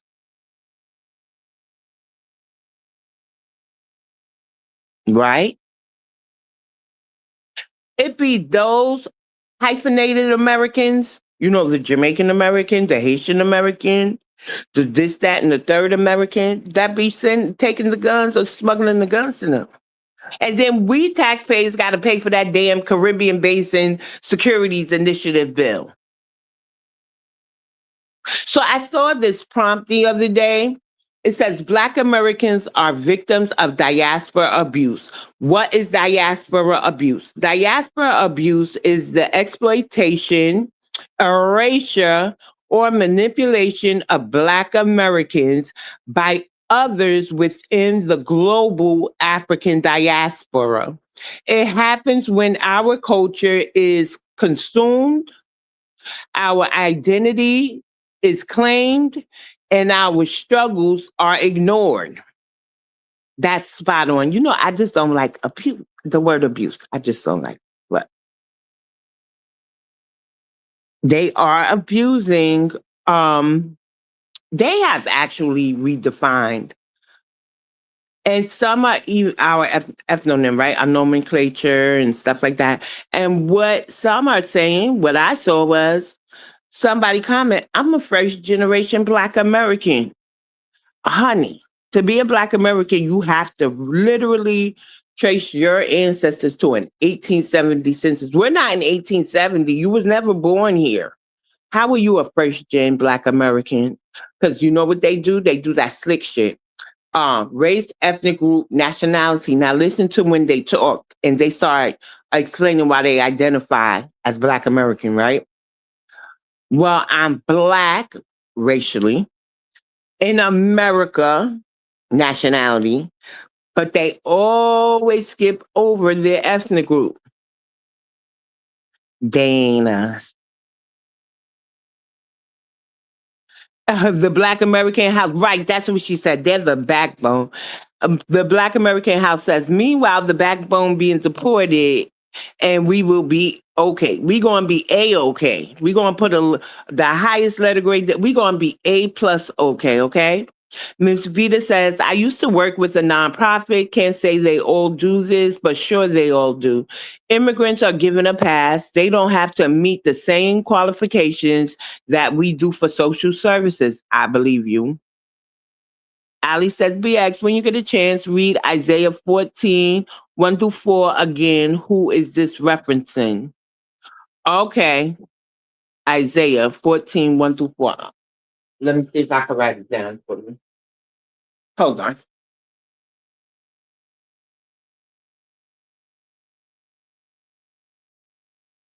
I'm coming down. I'm about 600 people. I didn't know all of this was going on. What to what now? 4. Oh. So I didn't know all of this was going on, but now that I know, I'm questioning everything. I'm double checking. Assalamu alaikum. Walaikum assalam, Ali. Wali says, what's up to the family? What's up? Rich Rising, Rich Rising. I see reparations for foundational Black Americans on the horizon. Eunice says, I'm not sure if it was the Black Panthers and or the Nation of Islam. They had a contract with the states where they would police our own communities. They need to go back to that. That's interesting. They got to be heavily vetted by us, though. Because the government, they don't get it right. They still calling Al Sharpton the Black leader. Ain't nobody else a Black leader but Al Sharpton. I don't know who else they calling a Black leader. And Ms. Rita says, Cali is full of Hispanics and some are non-citizens. In fact, California is actively hiring green card holders and non-citizen green card holders in state, county, and city jobs. Coveted jobs. That's a damn shame. That really is. One moment, y'all. So I have 1, 2, 3. I have about 4 or 5 more videos I'm gonna show, and then I'm gonna get out of here. It is. I've been up here for an hour and 20 minutes, and I do want to kind of decompress. I do have to go out in these New York City streets. Be around the others for a couple of hours. And then, so I did tell y'all Saturday, Sister Ish will be here and we'll be talking Black history and debunking some of these tropes. such as the Dominicans face the same exact racism as us. The Panamanians have been saying that as well. These have been women who have been saying it, and I don't like it at all. So I did add some scholarship to it yesterday, but Ish is such a wealth of information. I think it'd be good if she sat with us for an hour or two, more than likely two, because there are other things I want to talk about, such as the fancy trade. I'm not sure who else knows about that, but this is a part of history that needs to be taught. Oh, also, I want to discuss, there was a viral video going around, and this young lady was like, oh, Haitians are Black Americans. They're the refugee on the abandoned lands, refugees abandoned lands in Freedmen's Bank, I think she said. And that's not true. Well, who else would they call refugees? They're talking about Haitians. No, they're not. Somalis were refugees too. They wasn't talking about them. So we're going to talk about contraband camps. And I showed the video before of how the ancestors emancipated themselves, but nobody will ever say this. They said about 1 million, I want to say, or even half of the population during a certain period was like, we ain't doing this shit no more. And they started going towards Union lines. So what the Union did was they took our ancestors, and to avoid them being put back in slavery, they labeled them contraband. So they didn't have to send them back to the enslavers. So we're going to discuss that. That's something I want to be discussed, and Ish will have way more scholarship than I do. But watch this, fair use. Being an immigrant, people often think immigration is not a Black issue. It is. So TPS, Temporary Protected Status, is a program built to support immigrants. And so when they arrive here, it gives them an opportunity to get a driver's license, give them an opportunity to get a work permit. Haiti has been paying for the rebellion of 1804. The U.S. has put a foot on Haiti's neck and made them pay. And so the economy is unstable. You got gangs fighting against each other. You have the president being assassinated. So they're leaving this behind to come here. And when they come here, this is what they're facing. A very good friend of mine in South Florida, she has TPS for a long time, was trying to adjust her status to become a green card holder, but it just was incredibly difficult and very, very expensive. Like my husband, he arrived here at the age of 2 years old. He found himself in a situation where he was accused of a crime. He was later pardoned, and ICE used this crime to try to deport him. And we see this all the time. Unfortunately, now this is their home, and to uproot them after investing 10, 15, 20 years into this country is really wild that the United States is looking to pluck them out of their community and put them back in their country, which is still unstable, and tell them, hey, this is considered temporary, but not finding a pathway to allow them to stay. We have not stopped fighting. What it's going to take is organizing. Put your hand to the plow. It's going to take all of us. That's how we get things done. That's how our ancestors were able to win, and we're going to continue to win. We're not going to give up. We're not going anywhere. Hands off TPS Haitians and Syrians. Hands off TPS.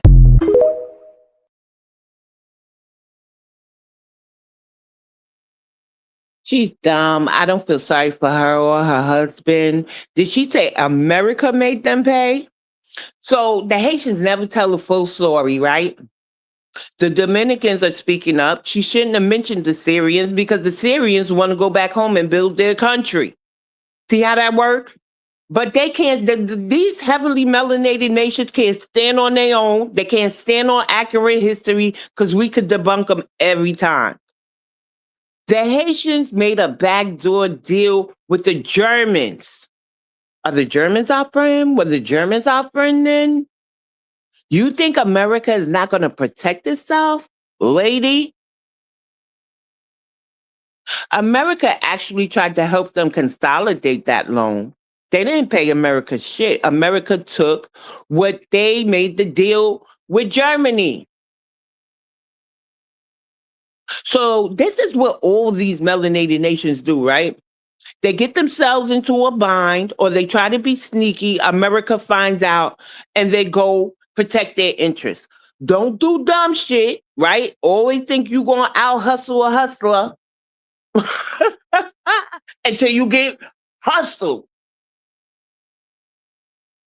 Y'all went over there, y'all was fucking with the Dominicans. Y'all tried to enslave the Dominicans and got your ass whooped all the time. You ain't saying that. You're going somewhere. TPS is going somewhere. Tomorrow's the big day, and I'm gonna be on my police radar sensor or whatever, which is called TikTok, to see who runs in the room and gives us the update. Because tomorrow's the last day. Now, wait, let me make sure tomorrow's the last day now. Yup. Tomorrow is the last day of the extension. The Haitians got to cut it out. They made a backdoor. So after 1804, they said Dessalines went mad. He started trying to, kill everybody who was not African descent on that island. He started trying to kill all the mulattoes and the white folks and this and that. And then they unalived Dessalines. Toussaint Louverture, I don't know what happened to him, right? Then they never talk about what happens after they unalive Dessalines. They go right to like the 1900s. America came in and they took our stuff. You never said y'all made a deal with Germany. You never said you was over there getting your ass whooped by the Dominicans because y'all became their oppressor. Y'all didn't even start the Haitian Revolution. Jamaica started the Haitian Revolution. And now you got Jamaicans over there today trying to protect people from the GANGS unless they were pulled out. Because I ain't hear a peep from them motherfuckers. But everybody's saying they don't want, the Jamaicans are calling treason. And you think 15 years beat 400? Like, don't piss me off. Y'all are gentrified colonizers and y'all think you're doing better than Black Americans, but you really lost the moment you had to bring your funky asses over here.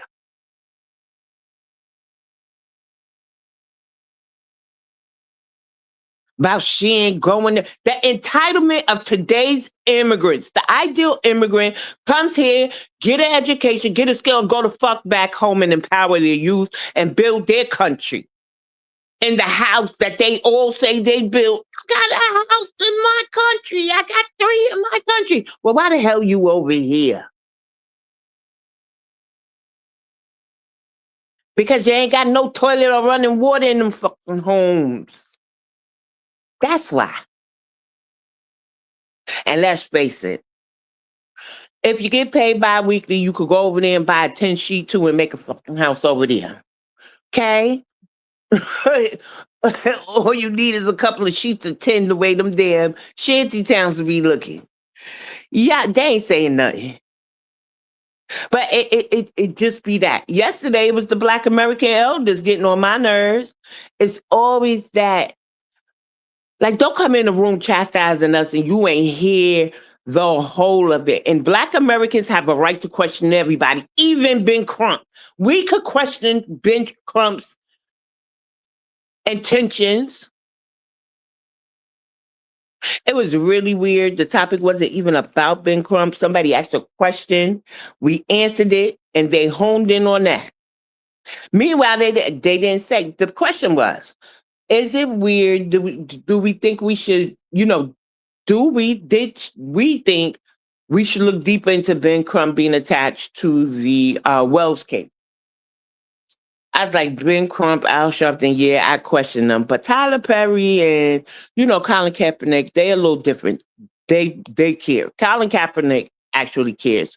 What the question was really asking that I didn't realize until the lady cleared it up is, with the election season and the Democrats, yeah, people are going to tether on to a certain type of case, gain our full,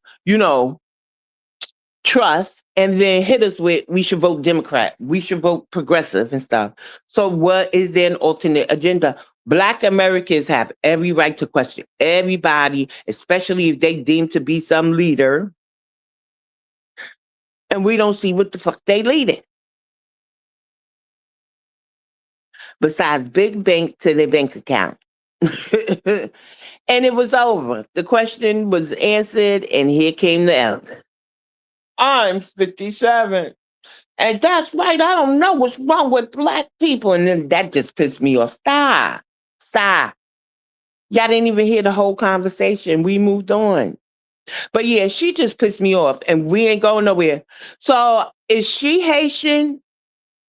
Or is she, tender because she's married to a Haitian who can't? I noticed she ain't say where she from, but the husband got here when he was 2. Did she say on TPS? Ma'am, you need a dictionary too. You need a dictionary too, because T means temporary. Somebody tell her in French, please. Tell her in French. Tell her in Creole. Tell her in Spanish, because they technically Latino. So it ain't a black issue. It's still a Latino issue. Thank you. Au revoir. Fair use.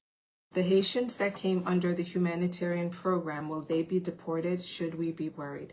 The Haitians who came under that program, not just the Haitians, but the Venezuelans, Nicaraguans, Cubans, I think that you're a target. I really do, because I've heard Tom Homan specifically talk about that program.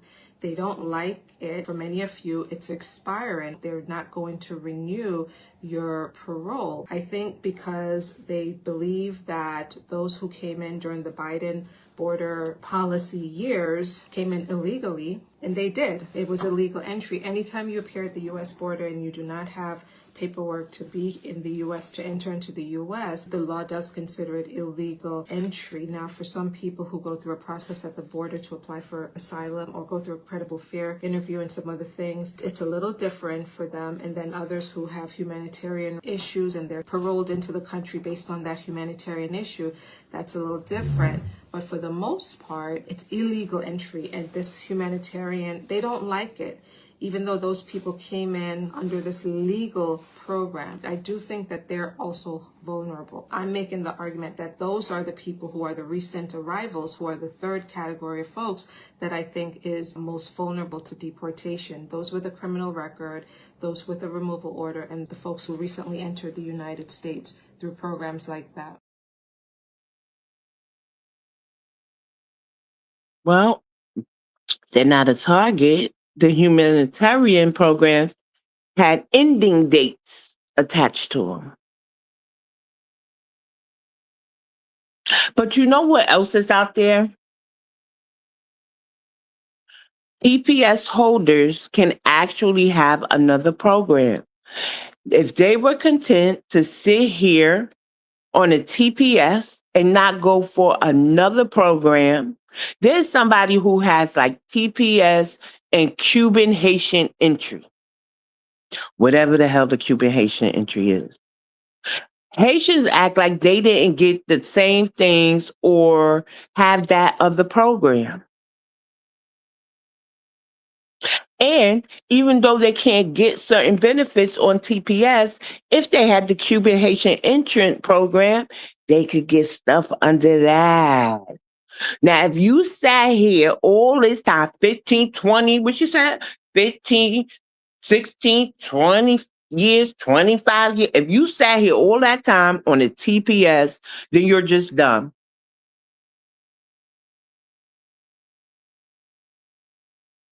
But you know what that is? That's their family telling them, you could come here, y'all. You could stay here. Yeah, they say temporary, but we've been here forever. Everybody else is doing it. Meanwhile, the other people had another program that said even when your TPS ends, you could stay under this program. Those other people weren't dumb, because I don't hear them complaining. But there's really TPS, and you could have a Cuban Haitian entrant, and that's totally acceptable, which we need to change that. Whoever wants to, get the paperwork, that got to change too. You're coming here under TPS, that's it for you. When the time is up, give you the boot. Because the only thing you're doing is going around getting fake degrees, One nurse said that they were like in an operating room and the lady couldn't even do a proper procedure. And that's the backbone of healthcare. How you the backbone and you ain't break no barriers in here? And then y'all now fraud in our government. Don't forget they have the first Haitian American to hold this office. It was committing fraud.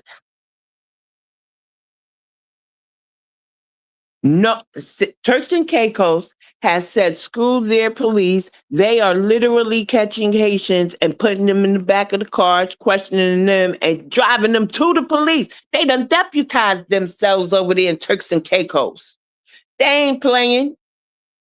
Same kid said, we'll take deportees, but we're not taking the Haitians because of the security risk. Jamaica said, oh, he was going on. They know they can't go to the Dominican Republic. But I saw a video the other day, and I think I showed it to y'all, where they said, do you know what's going on in the Dominican Republic? They will be sending their Haitians here, and then they, I think it's every week. And then she said, you stay over there on your side, we'll stay on ours. They trying to be the real melanated Dominicans. Like, they melanated like the Haitians talk about you gonna stay on your side. They trying to, do a Dominican Republic number on them. I don't know, y'all. I don't feel sorry for them though. They got a whole Heritage Month or a Heritage Day, because I don't think they history fit in the month. And do you know they made us the focus of it? Yeah, 1804, we did it better than the Black Americans. Some mess they said. I said, what? We have been revolting, God knows for how long. And if you bring up the Indian Wars, the Indian Rebellion, those I'm not too well versed in, but I gotta tell you, call an American Indian in here and they gonna eat the Haitians alive with all the rebellions that we had before 1804. And then they was like, well, the rebellion actually started in 1791. So, y'all were still enslaved. I said, but state by state, we were emancipating ourselves through rebellions, through court cases, through this, that, and the third. You can't tell. Talk about the Blackjacks. And I did promise that we're going to talk about the Blackjacks in a future broadcast. The Blackjacks were maritime sailors, right? Our maritime sailors who helped to smuggle some pew-pews to, which is guns. Yeah, this is YouTube. For the Haitian Revolution. So fair use. Again, like I said, the Caribbeans, the people in the Caribbean, they were the first. All right, here we go again. Another fuck-ass Caribbean-ass nigga trying to be an FBA. Listen to yourself. You must be very embarrassed of your cultural identity, bro. Your ethnic group. You have zero ethnic pride. For you to now come to social media to fix yourself, fix your mouth, to identify with another ethnic group and the identifier that they coined themselves to identify themselves. You now want to come to social media to say that you are those peoples. Not because you believe you are those people, not because you coined that or you named yourself FBA, simply because you want to use some anecdotal as history of few people coming to America in the 1500s, and therefore, by definition, they're the true FBAs. But is that what they called themselves? I'm pretty sure they called themselves Haitian, Jamaicans, or whatever the fuck place they came from. You just a history revisionist. You even rewrite your own history. Because the Caribbeans that came here in the time era that you say you came, they was still fucking Caribbeans, nigga. They was never Black American. There was no cultural continuity between the Black Americans that was already on this soil and then the ones that came from Africa and over several hundred years, they became the people of the lands and no longer of the people of where they came from culturally. Because that's all that matters. I don't give a fuck about your racial identity, nigga. What is your ethnic identity? That's all that matters. And in America, Black American is the ethnic identity. That's my ethnic identity. You are whatever Caribbean. See, that's why I'm saying y'all never stand on solidarity on who you fucking are. You say Caribbean. Do you not know how many ethnic groups are in Caribbeans?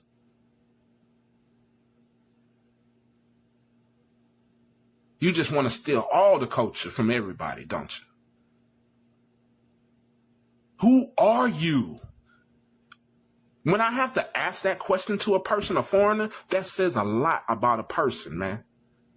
You didn't lead with Haitian, Jamaican. You just said Caribbean. As if you are the embodiment of all the Caribbeans. As if you can speak for all the Caribbeans. Maybe the Caribbeans would allow an unknown tribal ethnic ass nigga like you to speak for them, but not in America. We don't let foreigners speak for us if they're not of us. That's maybe how y'all get down in where you from. But clearly you peoples weren't Americans because that's not how we get down here. You want to mention a few Haitians that came in the 1800s, like the few Africans that came in the 1600s. But the most important thing is which culture was the most influential? Which culture actually brought this form of America? It wasn't Haitian. It wasn't Jamaican. I understand that you may have pride in being a Jamaican or a Haitian, but be real about your history. Know that your history is only confined to the islands and where you from. You have no major influential matters in America. Even if you have a few planted seeds here, your culture was not the dominant culture. Are you now trying to say that Caribbeans are Black Americans? Are you really going to go off the ledge and speak such nonsense? The fact that these people have no culture continuity, nor can you even prove that any bit of Black American culture can be founded in Jamaica or Haitian or Trinidadian, Tobago, Cuba, Puerto Rico.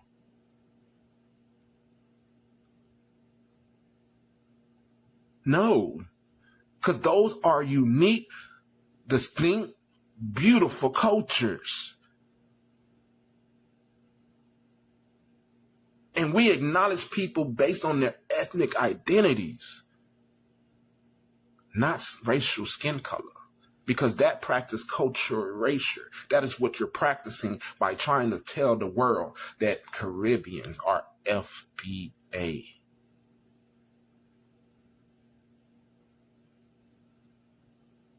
You have no literature, nothing that can connect you to FBA. Not even the term itself came from you peoples.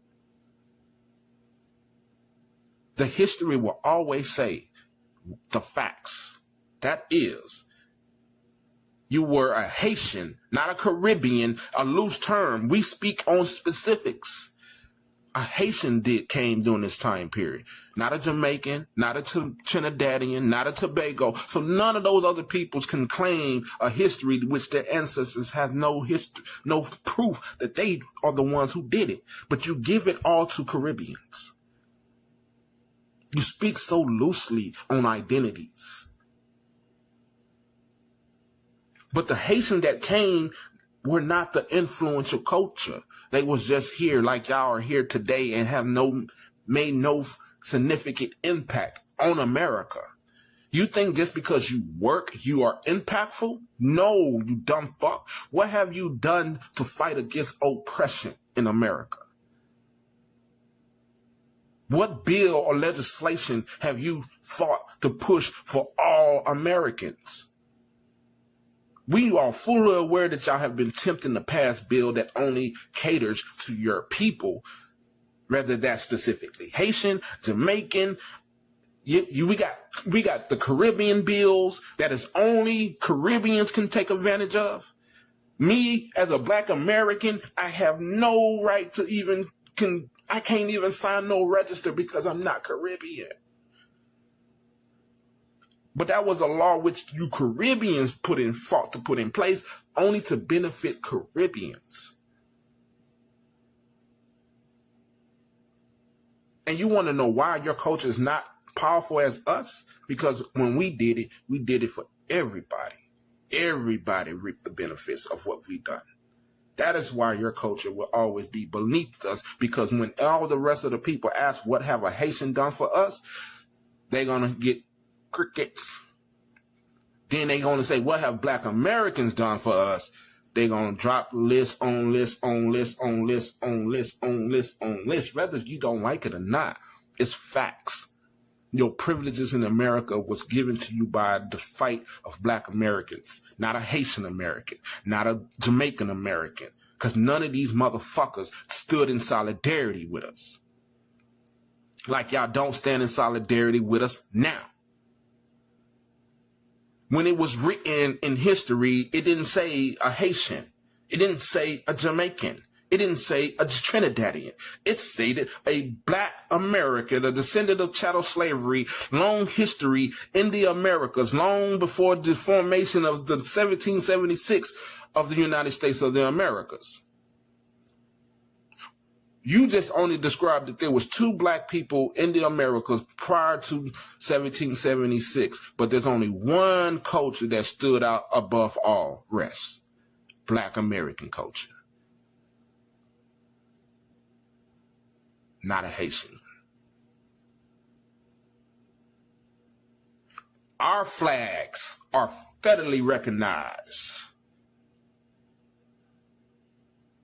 Every year, the same time, every year, our government pay homage to our flags, not a Haitian flag, but a Black American flag. We're distinct peoples, bruh. Stop trying to muddy the waters. Stop trying to pretend like you one of us. You're not. You're Haitian. You're not foundational Black American. You have not contributed shit in the same magnitude as us. Let's go culture for culture. Let's go for literature for literature. Let's go for legislation for legislation. Let us compare the truth. You would not come close in nowhere magnitude to Black Americans on this soil. So stop trying to compare yourself. It is pathetic. It is embarrassing.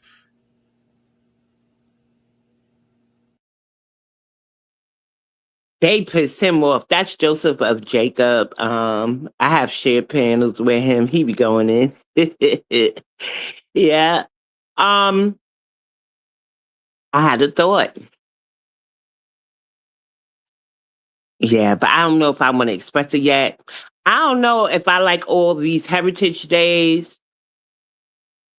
The Caribbean was smart though. They had got it where their Caribbean Day will be permanent. But does it have to be permanently in June? Why they don't need to be on the Parkway half dress or any other bar or something. They put no scholarship into nothing they do that celebrates their heritage.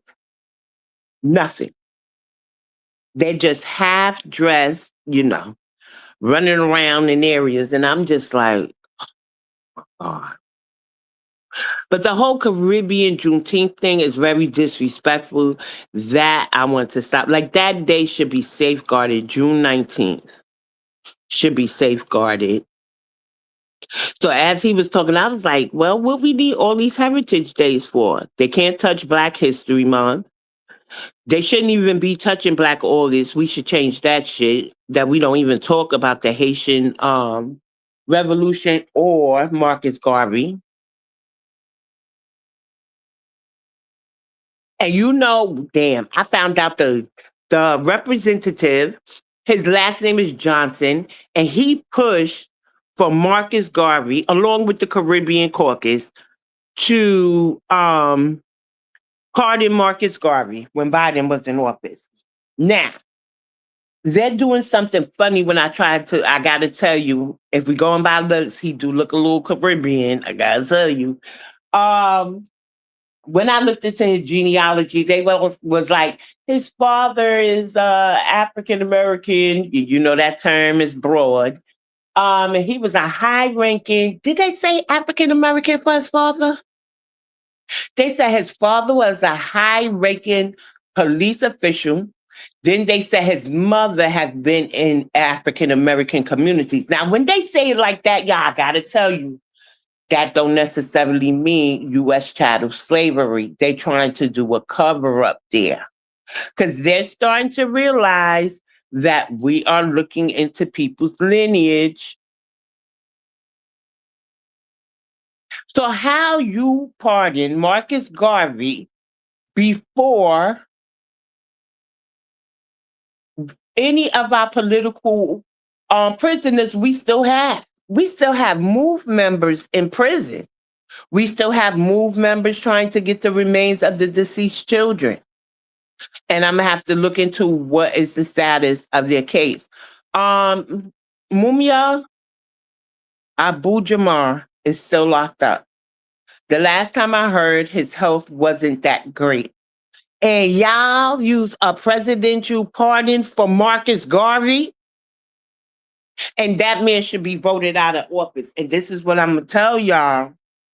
We understand Black Americans are not without flaw. We understand we're going to have some raccoons, we're going to have some this, that, and the third. And I call them tender dickness, right? And tender, vicious, right? What that is that they can't understand that their anecdotal relationship worked for them with members of the other ethnic group, so they're going to sell us out. They just going to say, yeah, the Caribbean need reparations, the Africans, the this, that, and the third.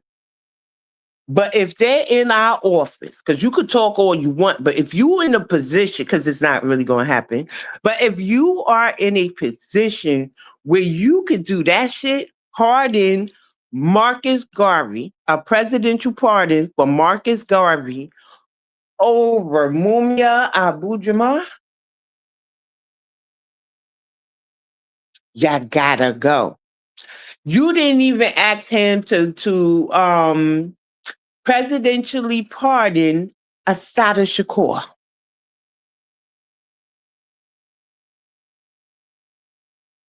And so when it's one of ours who's not standing on lineage business, because we're in this time, we have shed Pan-Africanism. They understand that the U.S. Freedmen exist. We're trying to push for a U.S. Freedmen's Project. And every time I turn around, I see some other bill with funding attached to it for another group. And there's, you know what I'm saying? So if ours are in there, not collaborating with our freedmen and stuff, why are they in there? If they operate Ayanna Pressley, and I said this yesterday, so this may be a repeat for some, new information for others. Dr. Ron Daniels sat at CARICOM reparations hearings, and I'm sorry, I'm trying to have it by the time Ish comes, the screen recording, so y'all can see what he said if y'all don't go over there to CARICOM yourself. And they asked him what was the update on the reparations, or they asked what was the update, and he gave them a whole rundown. And Ayanna Pressley, who I can't find any immigrant in her background, so we got to take, her as ours. She's at the helm of the HR 40. We know that's a nothing burger. We know we're not getting the HR 40, especially if they're using African American. And we understand Yvette Clarke, Roland Martin, Joyanne Reed, all these people who are visible immigrants. And I mean, they look like immigrants. Ain't no bi-ethnic anything in their features. Wes Moore even, they trying to say he bi-ethnic. We know African American is not going. That HR 40 is from the 1980s. It is a carrot they dangle in front. Look, we're trying to get federal reparations for you guys. Why they didn't do that when Biden was in office? Did they say that when Biden was in office? But this administration won't pass it. Because it's a nothing burger, it's racial, it's a status actually, and you're not using our correct status. So he sat there and he gave this whole rundown to the CARICOM, and there were Africans calling in, asking about our reparations, and he gave them a rundown. And Ayanna Pressley has the HR 40. It's a midterm election. All the problematic Democrats are up for re-election. I think we have like 36 governors as well. Ayanna Pressley needs to go. She needs to be voted out. And I hope our people are in her district enough to affect her seat.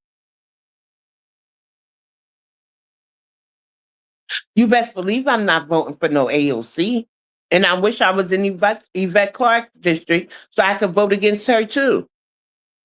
We got to exercise the power of the vote, or else we're going to be stuck in a cycle of complaining about the same representatives doing the same thing. There was a white woman in Afroleaf's live yesterday. Sister Tierra had made a statement. I forgot what the statement was. But I look in the comments, she was like, the Black conservative just wants to be MAGA adjacent. I said, ma'am, Black Americans are conservative by nature, but what do you know? You're white. This may not be your conversation. Well, I know a conservative, when I hear it, I know a MAGA talking point when I hear it. And I said, oh, and I know you're white, right? And Malcolm X told us the white liberals are the worst there is. And she ain't respond after that. And if she did, I ain't see her. Because she started giving attention to somebody else. But this be the audacity of, we can't forget the white people exist. And the shit that they do to us. We seen what the lady did to the man, and he came there with his little sons, trying to teach them the value of hard work and the damn dollar.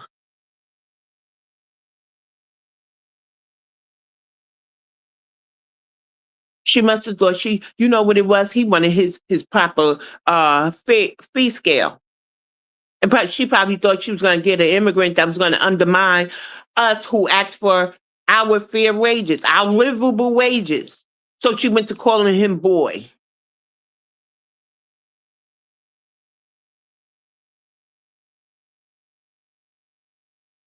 That is ridiculous. But yeah, we have to start voting out. And white people have to understand, you're not Black American. You don't get to tell us anything about our conservative views just because they don't align with your liberal one. Our elder, our ancestor, our great activist leader, okay? He already told us that you white liberals are the worst. And I'm going to say you white liberal feminists are just as bad as your men. Let me put that out there for you. But fair use, now we got the Jamaican. She a little bit honest, even if I don't like it. But listen to this, fair use. Yeah, from the other day I saw people talking about they self-deporting themselves to Jamaica, all different Caribbean islands, Haiti, Trinidad, Guyana. Let me tell you something. No care how America is hard, I would never go back home. I'm from Jamaica. When you go to Jamaica, you have to worry about your life. You have to make sure you have money. You got to make sure you have a house. You got to make sure you have stuff down there. Because you have nothing down there, you're going to be suffering just like America. America is not that hard. Because America, you can go out there and work and make some money. In Jamaica, work are limited. You don't get work like that just pass through your hand like that. Good work. No. So self-deport yourself. Make sure you set yourself up. Make sure you have everything you need so you don't have to worry about anything. And make sure you have to worry about the people down there because they will kill you off. They just want to know that you come from America and they just think you have something.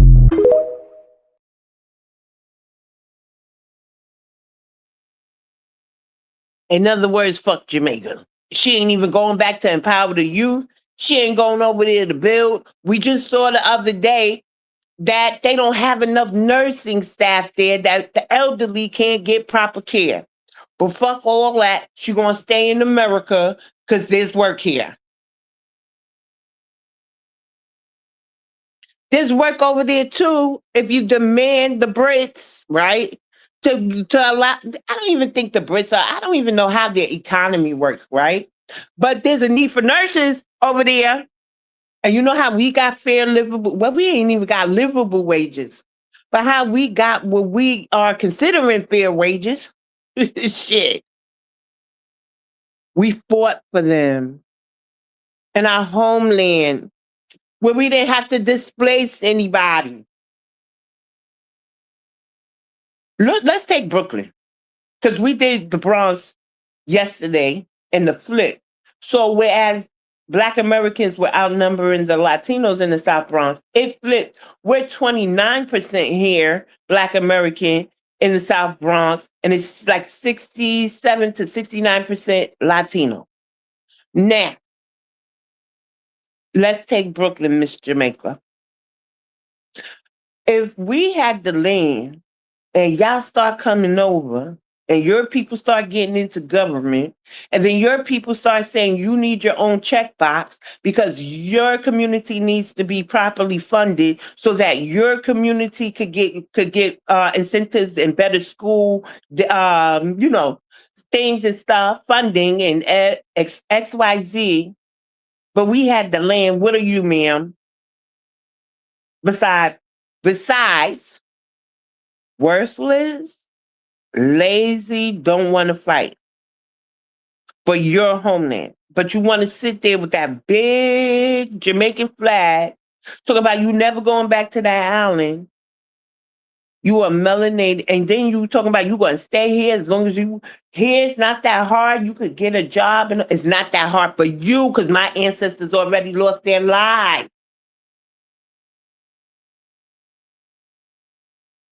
So you didn't come in here, you didn't have to do no heavy lifting. You ain't have to fight the white man. My mother told me that in East New York, she lived, it was the small hats on one side, the Italians on the other, and the white man used to be on the horse, ride through the community and they were so racist at things they used to do. You didn't have to go through none of that. And my mother's still living at 78 years old. And you a young ass, and you can't take your hot ass back to the island?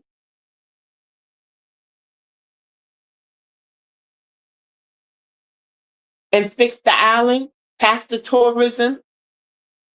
And not all of Jamaica is a hot mess. I've been to the country in Jamaica, and they have nice houses and big trees. Now, I ain't saying it's better than, our $1 million houses over here. You just like the fast life over here and saying you're in America and you're probably one of them influencers, them night girls or whatever, them club girls or whatever, and you want to post the pictures and do this and do that, and I can tell by the way you dress. But that job you talking about, make sure you always have, you're taking the spot from a foundational Black American. You think we good with all of this? That's why I said at least she's telling the truth, even if I don't like it. I want her to go back to Jamaica. I think these types should be the first one to go. They should be among the first with the criminals. Jamaica should denounce people like her. They have elderly, the lady said her elderly parents can't get proper treatment. She has to take them somewhere else. Or y'all come here talk about y'all in the healthcare system. They should be ashamed of themselves. But fair, now look at this one here. This is from Tethers of TikTok. Shout out to him. I don't know why Panamanians, listen to this Panamanian, and y'all probably saw this Panamanian if you're from TikTok. But something's really wrong with this man. He resides in Texas. Sometimes he act like what he say, African American. We all come from Africa, this, that, and the third. And he about to speak on the Haitians. Fair use. All right, the Jeep, welcome to the panel. Yo, what's up with it, y'all? It's your boy, the G, 39 years old, born and raised Dallas, Texas, Afro-Panamanian, American. Yeah, man, Haitians need to go back home, man, and get it together, man. Like, I know they can do it. They all over the world and stuff doing, like, over here where I'm from in Texas, all the Haitians, because it ain't too many, but everybody I know that's a Haitian over here in Texas, they some professionals. Man, all these professionals that they do got, one of my professors was a Haitian in college, and I know a couple other, like counselors and different things of that nature. Yeah, these people need to go on home, get it together, because I know they can do it. People ain't mad at y'all over here. They just want you to go. They actually love y'all over here, especially the people over here that think that y'all are native Arawaks and you know you're not. You know what I'm saying? But y'all need to go home and get it together. Y'all freed them people in Ecuador, Venezuela, and Colombia. Y'all freed the people in Dominican Republic. Y'all done more for black people than any black peoples in America. So we know that it's possible y'all can do it. You know what I'm saying? Y'all need to go home, get it together, for we can start coming over there and big kicking it. You know what I'm saying? Because y'all too powerful not to be able to do it. Y'all too strong not to be able to do it. Think about it. You went over there, freed the slaves in Dominican Republic, Ecuador, Venezuela, and Colombia. So the first black millionaire, first black Wall Street millionaire in America was a Haitian in New York City. So come on now, y'all got extremely great history over here. So get it together, y'all. Go home and get the country right. Ain't nobody mad at you over here. It's just that a lot of people tired of you over here. They feel that you're taking their jobs and stuff. You know what I'm saying? You're very skilled individuals. You motherfuckers know how to do a lot of things. You dig? A lot of things. You know what I'm saying? Y'all like the black Mexicans, basically. You dig? So go home, get it together.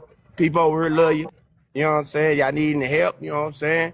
Let us know, and I'm definitely gonna donate, you know what I'm saying? But I can't wait till y'all get it together. And I know y'all gonna get it together, but you gotta go home to get it together. That's where it started. You know what I'm saying? These people don't want you here. They feel that you're snooching off of them. They don't, you see, they don't want you here. And it ain't all of them, it's just, a lot of them though. And the majority rules. You dig? Some people do want you here, like me, but majority rules and they want you gone. You dig? And I feel that you could do better in your own country. Real talk. So this is crazy. So the brother is Panamanian and telling these people to go home, and he from Panama, and he talking about, I want you here. This is not your country. I'm from Texas, bro. My mom was dad from Panama. Hold on. This is hilarious. This is what I be talking about. Some people cosplay so much into our culture. Now? Hold on, man. I know you can't control the reptile part of your brain. I understand, but you got to relax. And next time I come with your mic, I'm just going to just drop you because I got too many people trying to come up. You're obsessed. All right. It's not obsessed. It's obsessed, man. But have a good one. She can't even talk English. Talking about obsessed. What the hell is the obsessed, family? Fuck, what is she talking about? You picked the box. I had no clue what she was saying.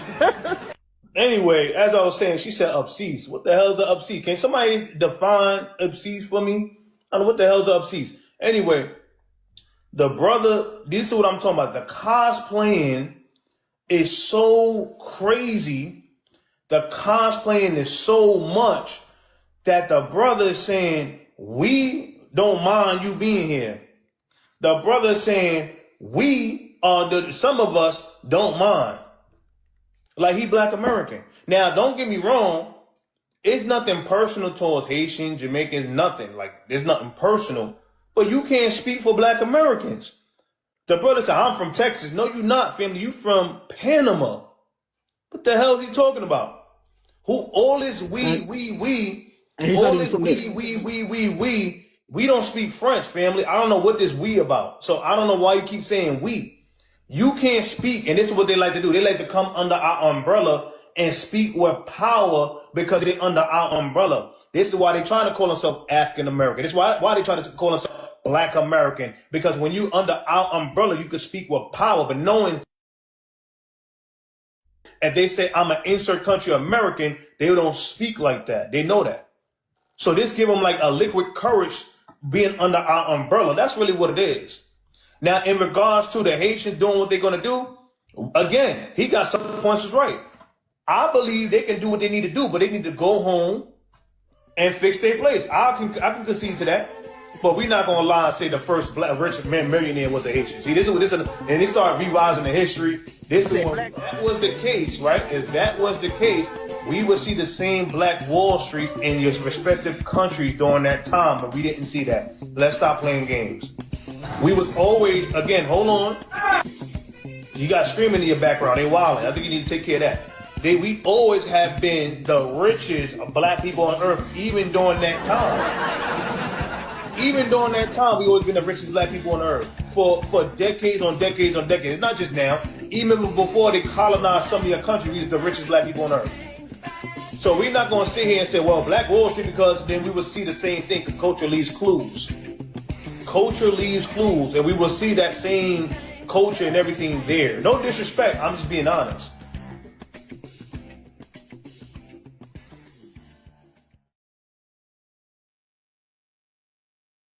Yeah, too much us, we, our.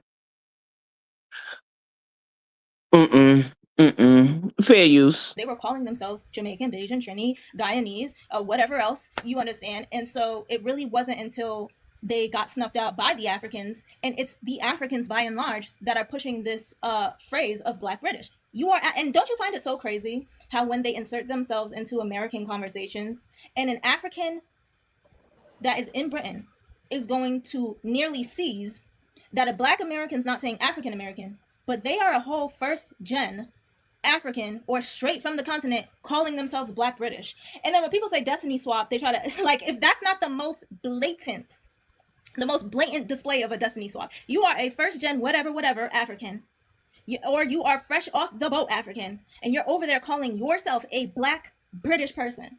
And then you're going to look 3,000 miles away.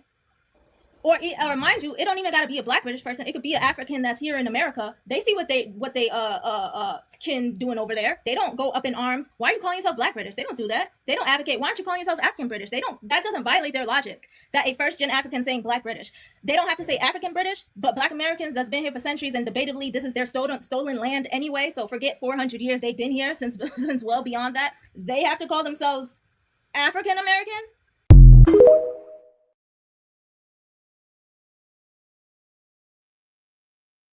Exactly. And do you know they be trying to cover up that the ancient Britons were there at one point in time?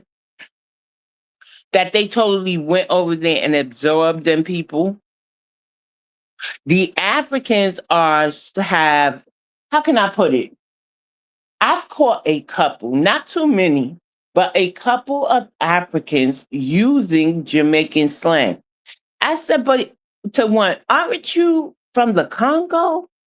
Like, what's your language? Why are you not using your slang words? And he was like, well, this is the dominant culture here. So naturally, but that is so true. They want us to call ourselves African American, but even the Africans don't want to call themselves African. The Africans, some, if they're in New York, I don't know what's going on in Cali or any other place that have, it's called the Office of New Americans. The Africans are taking bold pictures and stuff. I'm a new American. I'm a new American. They got American names versus African names. Like, come on. Fair use. This young lady has a message for the Haitians. Also, as a Haitian, what African Americans are saying about Haitian people, like, you know, that was kind of crazy. But at the end of the day, like, Haitians, Caribbeans, and Africans do come to this country and they be trying to shit on African Americans. Like, it's not cute, it's not cool, it's weird. Like, we're all Black at the end of the day. But I've heard my family say really ignorant stuff before, and I had to correct them. It's not all of us, but it is a lot of them. And we can't just ignore the fact that, you know, Haitian and Caribbean and African people be doing that. Like, they have a valid point.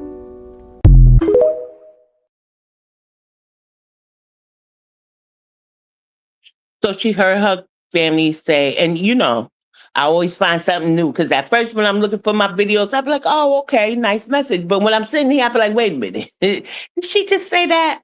But this is what I want to. She said she has heard her family say crazy things before, but before she said that, she said something we said or one of ours said was kind of crazy, but at the end of the day, the Caribbeans, Africans, and Haitians are technically wrong. They do be saying some things, and she heard her family say crazy things. So with all that said, she never heard her family tell her she ain't black or they ain't black? Or are they the family that misidentifies her? Because what I'm finding from Caribbean families, right, when they migrate here, and the Africans have to do it too, I got to tell you.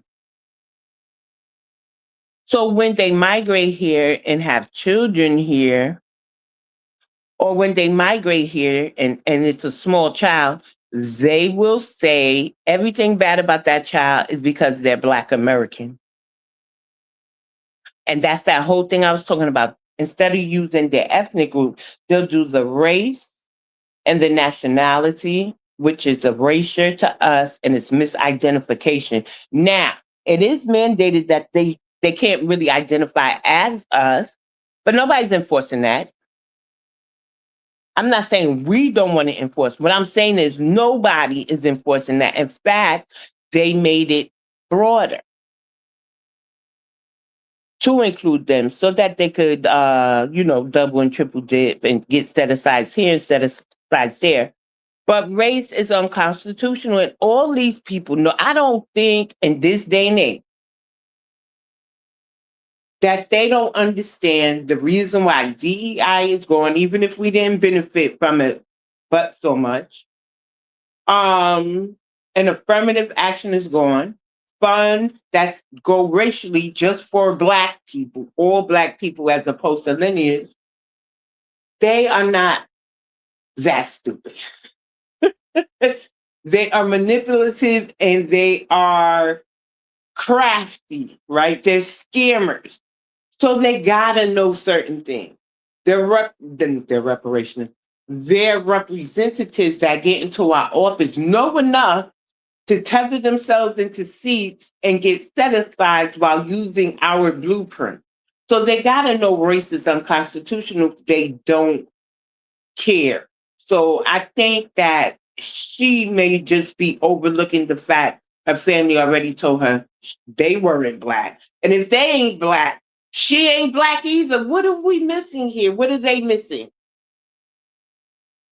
Because the older generation, you see now, what is that?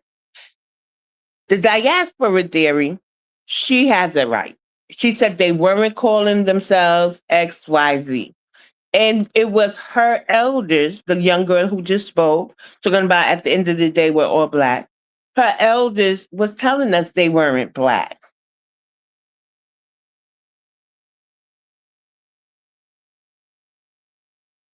And if she's Haitian, they were Noir. But check this Haitian chick out. Fair use.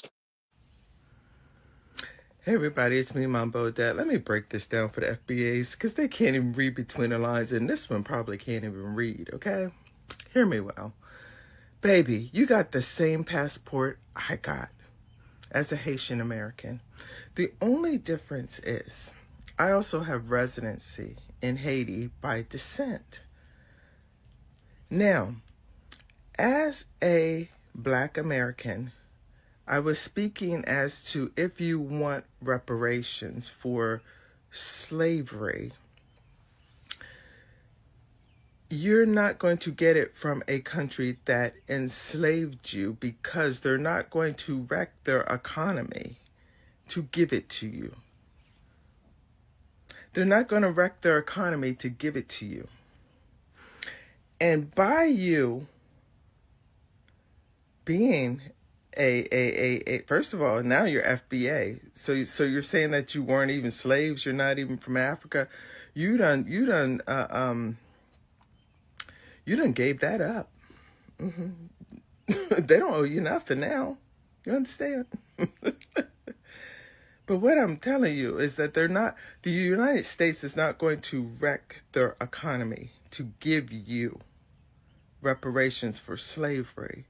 And there's nothing you can do about it because you are in their shit. It's like, how do you stay in somebody's house and talk shit about them? You can't. They're going to put you out. They're going to beat you up. They're going to do something. You know what I'm saying? Which is what they're doing to you. They're not putting you out, but they're putting you in jail. They're killing your kids and letting the people walk free. People getting lynched from trees, and they're saying that it's no foul play.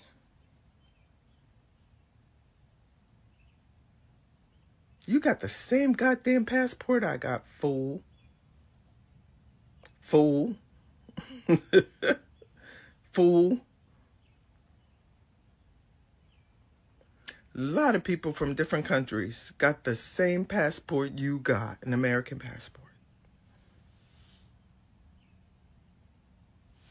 Let me explain to you again what I was telling you between the lines. And I got to put a little more, because you can't read between the lines, like you can't read or something. Didn't your parents used to talk in code when you were little? They never did that. See, when our spirits come in the peristyle in Haiti, and they want to give one person a particular message, the spirit will talk in code directly to that person. And only the spirit and that person knows what they're talking about. And everybody else is sitting around. We trying to read between the lines. We trying to figure out what happened. Why did spirit say that? Well, it must have been. And we can't figure it out. It's between that person and the spirit. They're talking. You got to read between the lines if you can. And unless that person directly breaks it down for you, you don't know what transpired or what incident the spirit is talking about between that person and the spirit. But I'm just going to tell you, they're not going to give you reparations in the U.S. And as an FBA, you are not organized like Haiti that you want to keep putting down. Haiti has a vote in the United Nations. Haiti can take someone to the World Court. Haiti wrote her own constitution. You understand? Haiti's not in somebody's shit begging for something that they're never going to give them. As poor as Haiti is, that is what we call sovereign. Not being in somebody else's shit, just coming on TikTok, writing crazy stuff under somebody's video. That will never, ever, ever, never, ever help you. It may make you feel better for just a little minute, and they're going to give you that. But if you ever try to do something really serious, they're going to knock you down, fool. Peace and blessings to those entering the room. Your Highness B1, Charles White.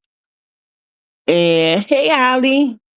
I chuckled, Miss Rita, when you said the Haitian spirit give message on TPS, wondering. Ali says, who the hell she talking to? Your Highness says, look like a man. Charles White says, they never there, though. And JB is LOLing. And then Jimmy says, spirit skipped work that day. United Nations can't force America to do anything. United States created United Nations. Correct. So here's my thing. I didn't see anything that implied the man was foundational Black American. We do know that even those of us of the same lineage can identify differently. And this is the problem I have with immigrants. I have seen American Indians, Hebrew, those who just want to identify as Black American because they're tired of labels, right? I call it label banging.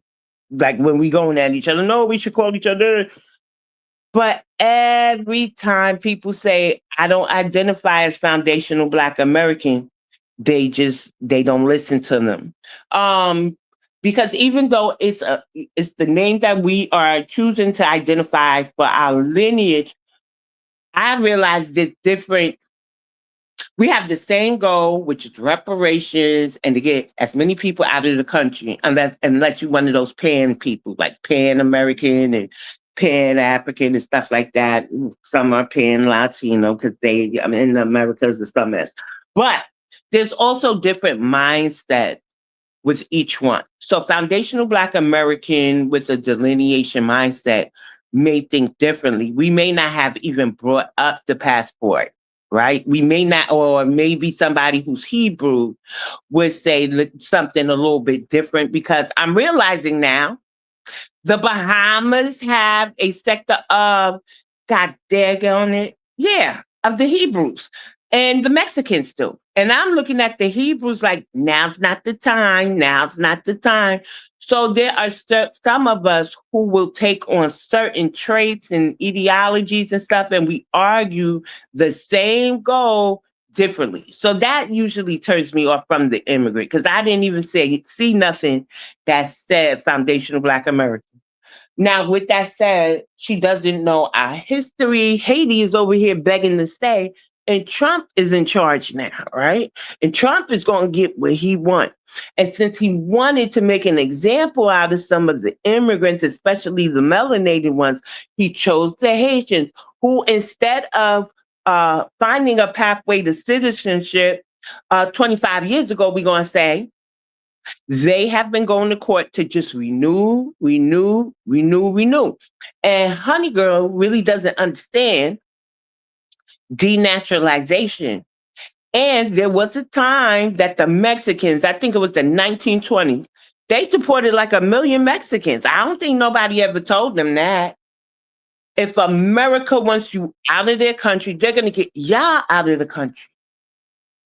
God knows the 14th Amendment really isn't for you, and our ancestors are tired, baby. You want to bring up spirit. Haitian spirit didn't tell them Haitians a motherfucking thing. That spirit didn't tell them islands, the rest of them African nations, anything. All these melanated nations that outnumber their colonizers with certain spiritual beliefs are in shambles. And you want to bring up spirit and you're mess with somebody against a foundational Black American, but you riding our backs off of our civil rights and our homeland that we fought for. Go home Garvey was a thing. And guess what? Garvey ain't go home because his home ain't really want him. He went to the UK, but he got the fuck up out of here. Just think of this as Garvey Go Home, the remix. The 2026 remix. And if you think we're going to let another Democrat get in office because of your mouth, Missy, and people like you who hyphenate that I'm a Haitian American, I got the same passport as you, we can have that change, I'm pretty sure. Moving forward, they shouldn't have no fucking American passport. What are we doing?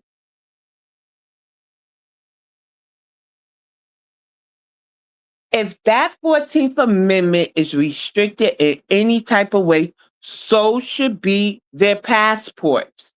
Because I got to tell you, I'm tired of that shit there from the melanated immigrants and from the Latinos, specifically the Puerto Ricans who are citizens. I'm tired of watching them be the wild, wild Westerners, right? Pew, pew, pew, pew, pew, pew. And they don't get deported. They get jail time, but they don't want to be a state. So that means their territory with conditions make them deportable. If you ain't gonna sell the island, at least do that. Nobody should have the same rights as those who put in the most work. I'ma just say that because ain't nobody being fair to foundational Black Americans. We need to make the country less appealing for immigrants, and I bet you they stop coming here. Or the numbers will lessen. I really want a moratorium.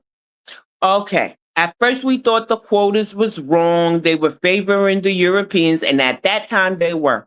But we got the immigrants in here, and guess what? They gave us their ass to kiss.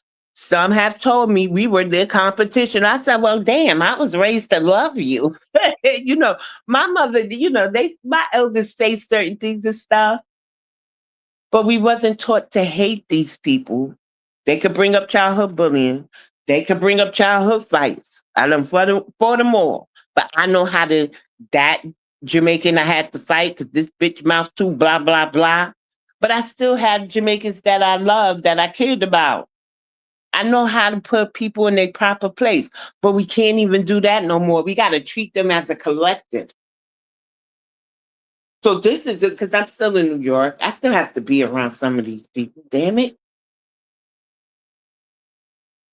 If they don't understand what foundational Black Americans are saying, how harmful it is, and they're not asking how can they help, then I don't think they could be my friend. And I don't do new friends. I really don't. Associates, hey, hi, bye, and I keep it moving. So I'm not at an age where I'm looking to be popular and have friends and stuff. I'm looking, right, to put some respect on our ancestors' name, to pay the debt that's owed to them, to be treated more fairly, have a livable wage, but job options. Don't push me into a $7 an hour job when I'm sitting here with 3 degrees because we had to conform to the immigrants and now they're getting everything and I can't even get rental arrears if I fall behind in my rent. What type of shit is that? So some things really have to change. Now, I could be realistic. We're not going to get them all up out of here. But the disrespectful ones got to go, and we still got to send the message. Nothing for the immigrant is secure, and the ones who stay got to fall in line. And that's at the back of the line. Ain't no more all this you get to double and double and triple dip and foreign aids being sent to Pakistan to help their trans community. Where they do that at? We were a laughing stock. I don't know about y'all, but sometimes I read white tea newspaper comment sections. I can tell you, they was calling us the country with men in skirts and boys and girls. But we had no respect in them comment section. None. America that. And none of the melanated immigrants was calling us bullies and America was disabled. They wasn't saying none of that. The white people, the Europeans. That's why I say them Europeans are really like white Americans. We know that now. But the stuff they were saying about the country since Trump has been in office, I ain't seen one comment like that yet. Gotta tell you. Now, I have a habit of saying, I don't know, this one cool, and the universe showed me why I spoke too soon. But I'm telling you, since Trump has been in office, I have not seen those comments anymore. We're back to bully status, and I gotta tell you, I think I like it. I gotta tell you, because these people are really disrespectful. I like, yes, America's the bully, yes. But I've also watched South Africans come over here and ask Trump for help. I've watched Burkina Faso, who I was rooting for, get them people out your country. That's right. Get them out. So your people can stop coming here. Get them out. That's what you do. Africa, that's what you do. And the next thing I know, the Russians are taking the French spot. I said, look at this. Then all of a sudden now, he made a medical deal with Trump or some mess. So he just replaced one colonizer for another, for another, for another. Jamaica had it beautiful going on with the Cubans and some type of medical situation. I don't know. I don't be in their business, but I be scrolling. The moment the prime minister was told no by the UK, when he was on CARICOM's board, if he's not still on there, that the islands were not getting direct cash payments in April 2025. The Caribbean started showing up over here, but the prime minister started being real shady, real shifty. He said, we've been given special permission to go ahead for reparations on our own. And I got nosy, y'all. I said, let me go over here and see who on CARICOM board that's going to give Jamaica, of all people, the go-ahead to leave the rest of the Caribbean behind while they go for reparations. He's on the board. I said, he gave it so. Then they got hit with the hurricane, this, that, and the third. And then now, after he meet with Trump, this is what I saw the picture of him with Trump, and I'm like, And Jamaicans are on a prompt, damn near crying, talking about Cuba has to leave. They can no longer do XYZ in the island. They was helping with like medicine, fresh food, stuff like that. And they were going to be worried about their medicine and the quality because America, that prime minister went over there and so trumping them out. And I don't know. This is my conspiracy mind. So allegedly YouTube, this is the way my mind works. The prime minister was always going to be shifty. And you know, Jamaicans, they think they the Nigerians, you know. And so Jamaica did want to talk to the UK with just him and them. But I think something else is going on. And I think they dangling the reparations in front of him. It got to be an incentive for him. He did get the loan or whatever, but now they're taking in Haitians and stuff. To me, it's like he's kissing ass. He's kissing ass for them reparations, boy. But I ain't Jamaican. It ain't my business, right? And let me see what y'all saying. Identity theft and cosplaying is real. Yeah. So they have to make some adjustments. I don't think that is fair. So Hawaii is a state now. You know, they come. The Hawaiians don't be over here bothering us, to my knowledge, anyway. But to all the territories, and that includes the real melanated ones too, they need more restrictions. These hyphenated Americans, that's what I'm calling them, hyphenated Americans, first gens and all that, they need some restrictions on them too. Because the people who ain't never put in no work on this land should never have anything comparable to what we got. We're going to have to put a hierarchy. I'm sorry. I'm sorry. I'm sorry. They did not help to emancipate us. They lent to our erasure more than the Irish and the white tea folks. Like, I'm sick of these people. And she up there talking about spirit and we ain't getting reparations and stuff. Well, only part of Haiti is messed up now. Why isn't spirit telling y'all how to fix Port-au-Prince? You calling somebody FBA, you don't even know if he's FBA. That looked like a question and you just wanted to bang on FBA. Looked like he was trying to clarify what you were saying.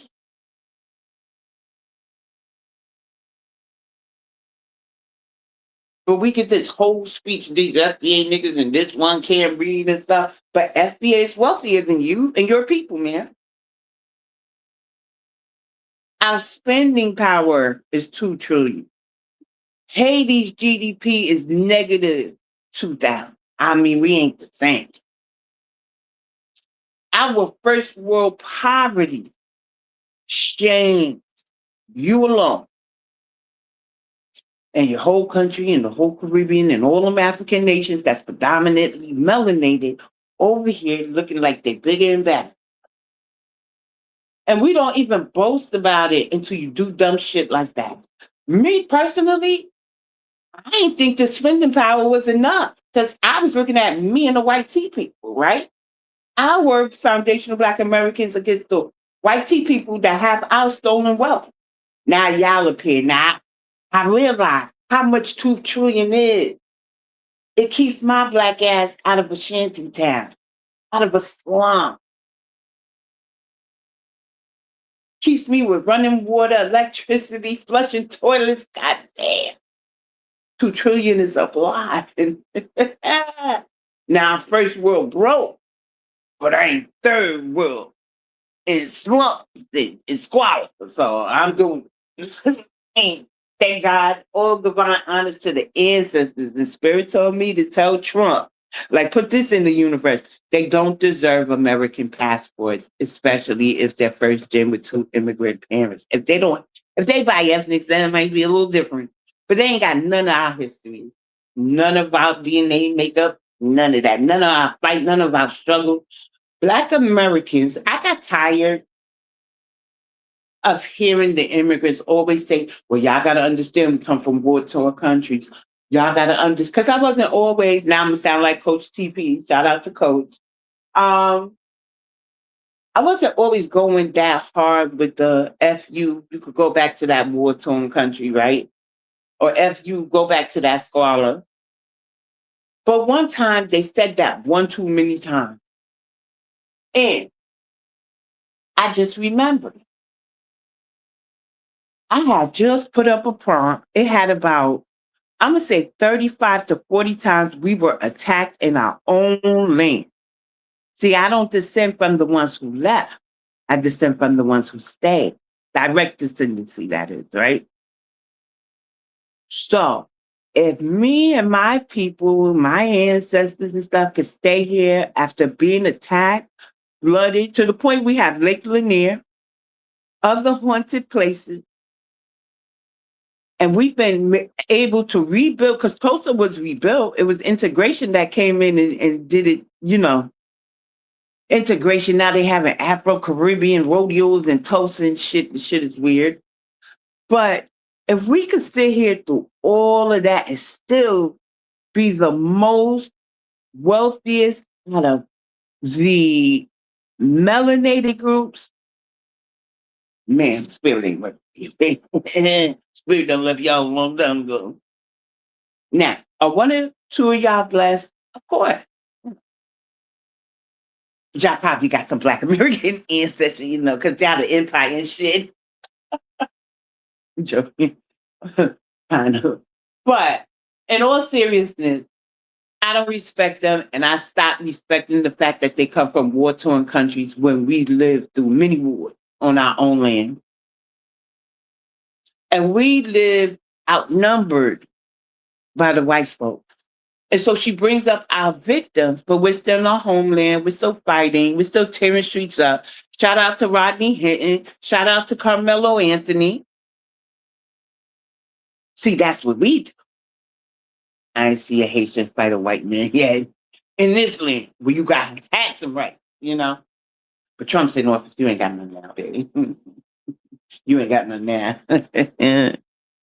Yes, Charles, we did it as a minority. Now forget that war-torn excuse. Exactly. Jimmy Henry says Isaiah 4:1-7 7 to 1. Only let us be called by thy name to take away our reproach. Charles White saying yes. Your Highness says facts stay dangerous. Thank you. You know what my dad used to tell me? Don't hurt nobody. And we were expected to say, unless they try to hurt me. My father, he makes up these little things, So Jimmy says FBA is too classy. We got to stay dangerous. Disrespect from strange fleers is unacceptable. Stop making people cozy. Yes.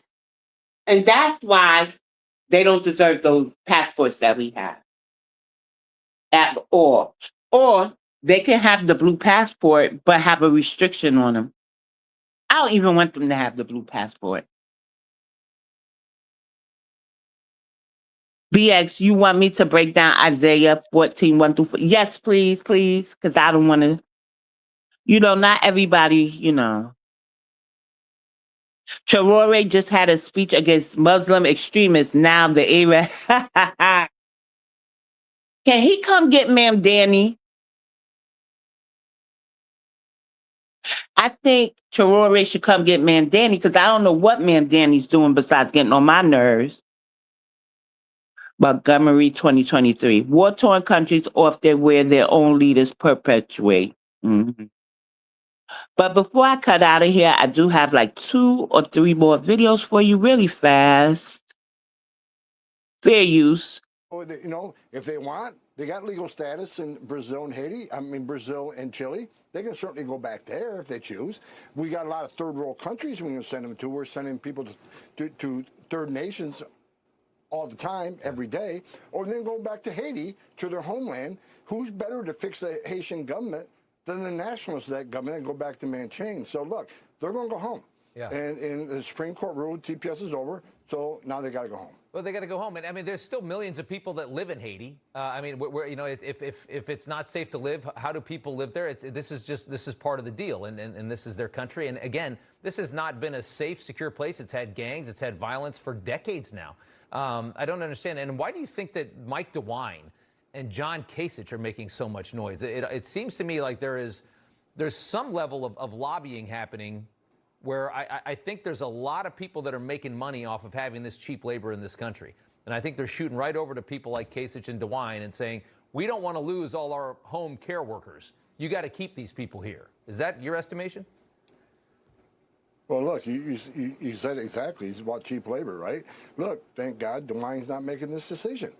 These people who TPS has ended will be going home. And look, there's a legal way for healthcare workers to come to this country. It happens every day.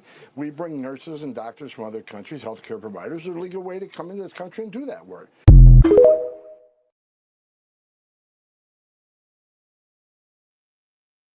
Every country whose people have been here and has been proven to be a part of a degree scam shouldn't be allowed to come into this country. Don't get no nurses from there. The Somali, I think she was Somali or Ethiopian, the one who calls the man, and I think that was his wife maybe, and called them slaves. That was the first time Somalians were brought to my attention. I don't even think I watched Black Hawk Down and all that, and still ain't know what a Somalian was. And I ain't know they was the baby with the big bellies in the commercials back. I just be in my American bubble. For me to be in their business this much means they really, really fucked up. Because I really tell America to mind their business, this, that, and the third. Now I'm like, happy we bullies. You know what I'm saying? Tell the territories, leave the military there. They ain't gonna do nothing about it. You know, this is the way I'm talking.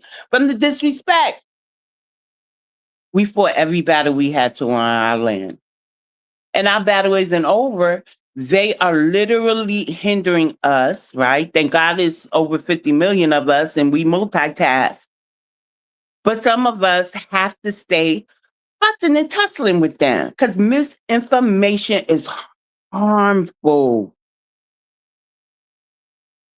They can't keep disrespecting our ancestors. And for her to mention spirit, she should understand how disrespectful her people are being right now with the revisionist history.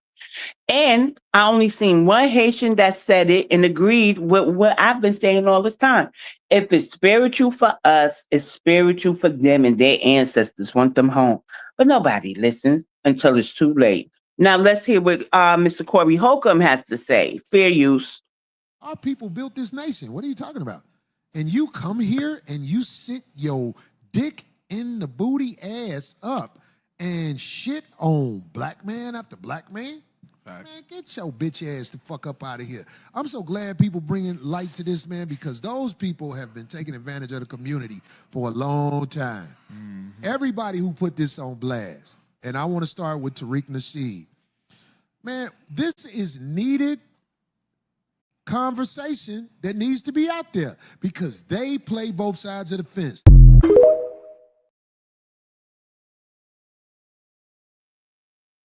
Facts. Facts.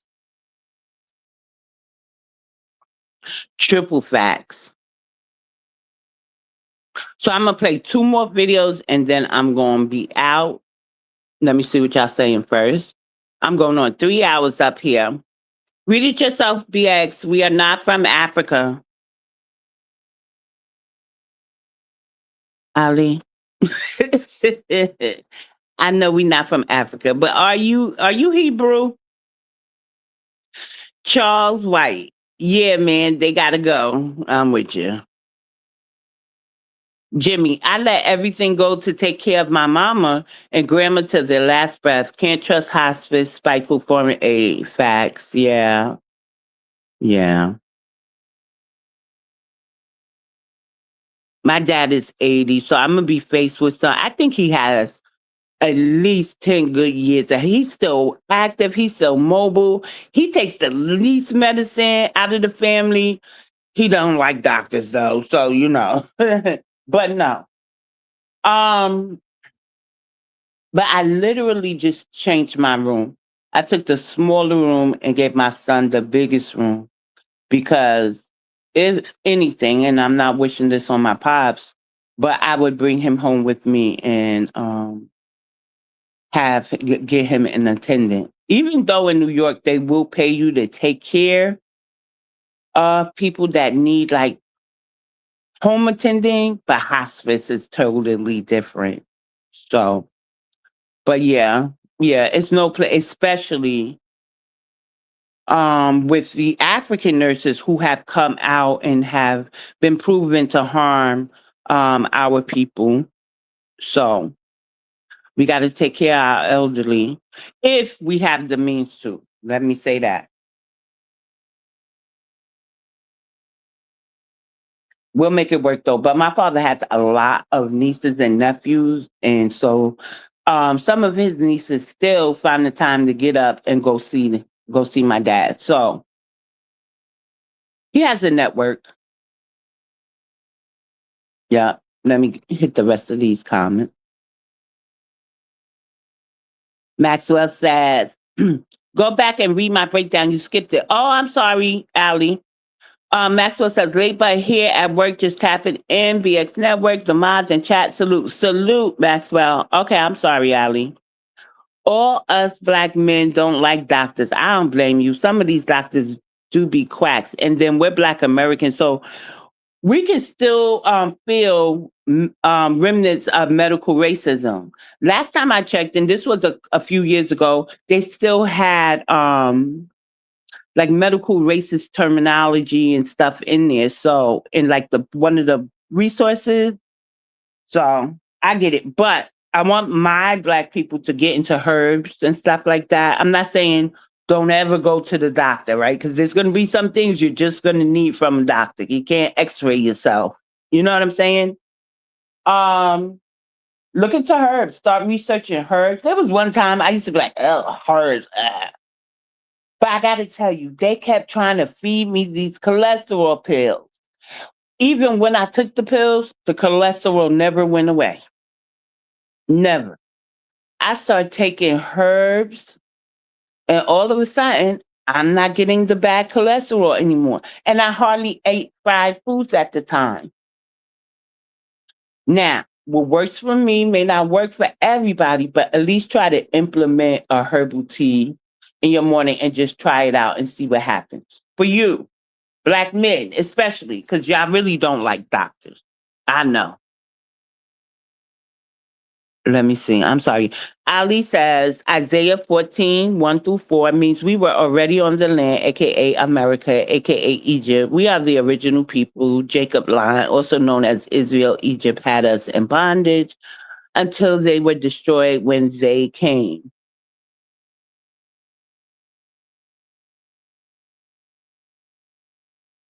Yeah.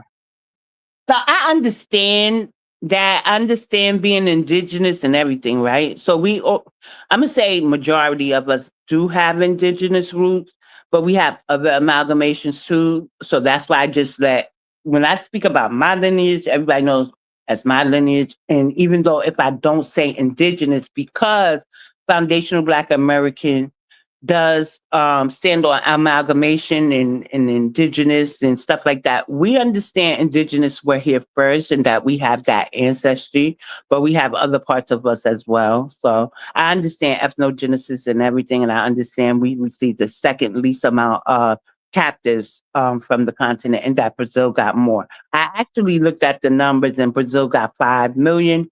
The island of Jamaica alone got like 1 million, so a lot of them went into the Caribbean islands outside of Brazil. And I know we got the second to least number. I get that. I get it, Ali. I'm not saying we are from Africa, you know.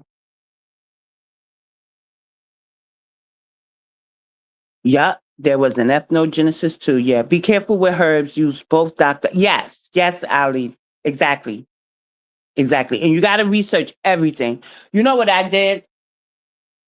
I took a herbal class and it was really good. It was free, but sometimes what they do is they give you the free class, they give you a taste of the rest of the curriculum, or they have a better program that costs like $2,000 because it was on Instagram. And I was like, I can't afford that. But they had their own like herbal farm where they showed you how they made the herbs and farmed the herbs and stuff. But then they decided to go private when Trump got in office. And I was like, I can't afford a subscription. Now, I ain't one of these Black Americans that be like, I'm rich. I'm an independent. I'm independent in everything I do. Everything I do. I sent out a lot of emails, but I'm not really. I'm gonna just say this. I thank God for my babies that love me. I tell you, no lie. My oldest son buy my herbs. And what I make like from my books and stuff, I'll use to get my hair done. But I'm not taking 10,000 a month and all that other stuff that I've seen other people make being independent. And that's perfectly fine. I'm not suffering. I eat every night. Now, I can do a lot better, but then I got to get offline with y'all. But we gonna get these reparations, okay? But in the meantime, I'm not content. I'm still looking for a permanent job, but I'm getting what I'm worth. People that came here and didn't put no blood, sweat, and tears are getting more than the locals here, the citizens that came the right way and those of the soil. And you think I'm gonna take $7 to $10 to $15 an hour with 3 degrees? I don't think that's cool. So yeah. Jimmy says oregano, black seed, black aged oils, that turmeric, ashwagandha, and sea moss. Oregano I was taking. What about dandelion? And alfalfa I was taking. And then I just bought me some ginger root. Ali Davis says, BX, document your parents' genealogy. Spike Lee bitterly regretted not filming and documenting his genealogy, not DNA. Oh, yep. Our family tree is done. That's how come I know how many living cousins I have. Like from first, and then you got to include the second and stuff like that. So yeah, my dad's genealogy is done. My genealogy is done. Well, genealogy is actually never ending, but the book part, like I know I'm not an immigrant, right? I know my daddy's not an immigrant. So my mama's tree's done. And that's how I know we have more than one migration path than just the Carolinas. I know the landmarks we're connected to. I just don't really talk about my genealogy. There was a time I would always put my grandmother's picture. I like to honor her. She passed in 2011, and sometimes I would just post her picture. But then people started stealing people's ancestors, taking their pictures, trying to pass them off for theirs. And my cousin had warned me though. He had gave me pictures of our second great grandparents, and he was like, "Don't show nobody." So I can't show y'all because I don't want him fussing and fighting with me. I want more pictures of my ancestors, God damn it. Y'all live if y'all don't see my ancestors. But I gotta tell you, I have one that looks really, really indigenous. I look at her clothes, I look at her features, and it's that line that had, and I know y'all don't believe in ancestry DNA, but some things about that test are real, like the haplogroups. And she doesn't have a West African haplogroup, or that line doesn't have a West African haplogroup or a North African haplogroup. She actually has the Afro-Indigenous haplogroup, B2, and y'all could look that up if y'all want. So I know I do have indigenous ancestors. I know. The foundational Black American just suits better for me. So no worries, Ali.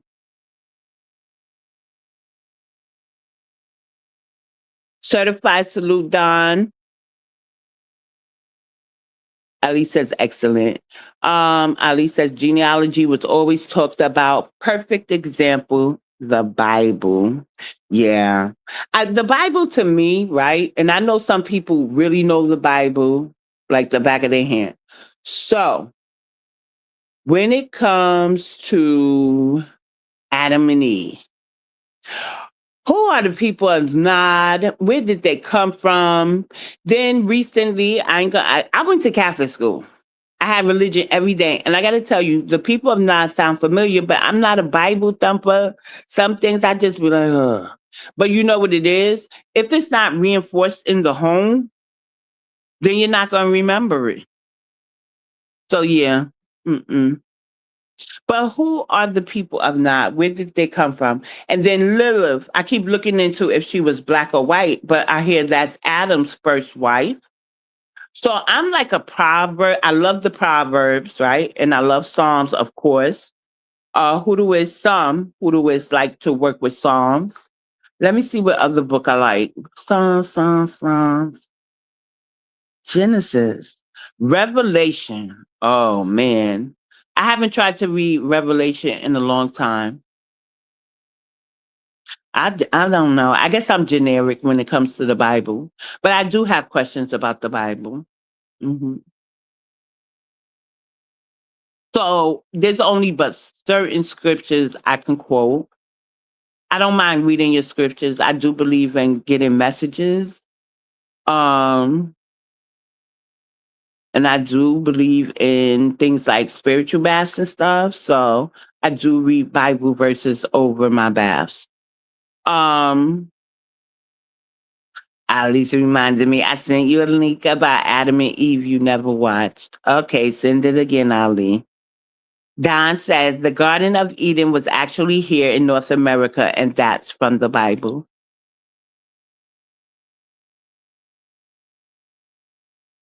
So we're at, Don. We're in North America.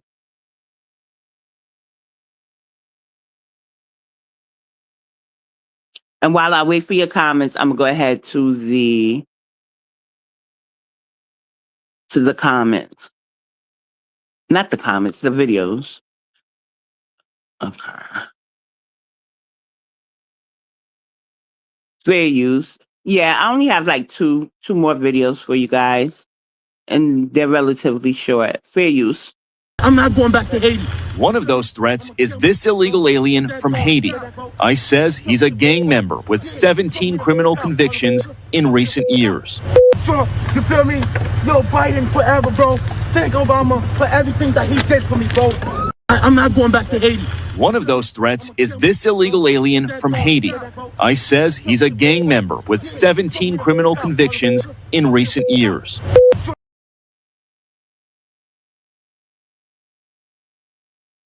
Just wanted to give her a reminder, that lady there, that he probably thought, he ain't going back to Haiti because where he going? Back to Haiti. So, and this is the last video for the day. And if I don't come back, well, tomorrow's Friday. I won't be back tonight because I do have to go out and run my errands and some other things. So if I by any chance don't go live tomorrow, which I am going to try to do, I will definitely be here Saturday, 5 p.m. Eastern Standard Time, and we're going to have Sister Ish sit with us, and we're going to debunk the whole Latinas are systematically oppressed like us, face racism like us, face the same poverty as us. We're going to talk about the fancy trade and some more pretty cool things. So Black history. So come spend. I guess she'll stay for like I want to say 2 hours, but she does have prior engagements, and I believe it's one of her siblings' events this weekend. So, but we'll have a special guest. So this is the last video for the day, and I do appreciate y'all. Please go ahead and like, share, and subscribe to the channel if you haven't already. Check the links for the calls to actions. One is to protect our reparations from this global theft that they're trying to commit on our reparations, okay? One is to stop the erasure in New York of FBA history and ancestors. No politician should be on the national stage saying immigrants built this nation, knowing our ancestors weren't immigrants. So go ahead and read it. You may not agree with everything. If you don't agree with what the email campaign says, then that's fine. I get it. And also to repair water infrastructure for some of our historically Black, our historical freeman towns. So the fiscal year 2027 is coming up, and we're going to demand that they put a budget, allocate funding for our towns, right? Ain't no way that I can look and see the Caribbean Basin Security Initiative as requesting $92 million for their nations in the Caribbean to combat the issues they have there, and we shouldn't be expected to demand our freedmen towns be repaired. So here's the issue for me also with all these foreign initiatives, they come from public tax dollars. So we're still helping these people out, and no amount of taxes they have paid in the time span of 60, we're going to give them 60 years, right? Can ever equal to what we put in this country. The TPS Haitians damn sure ain't got a dog in this pony when we say a dog in this pony. Uh-oh. Pause. A dog in this fight saying they've been here 15 years and they put into this. No, you didn't put into this country. You just siphon resources.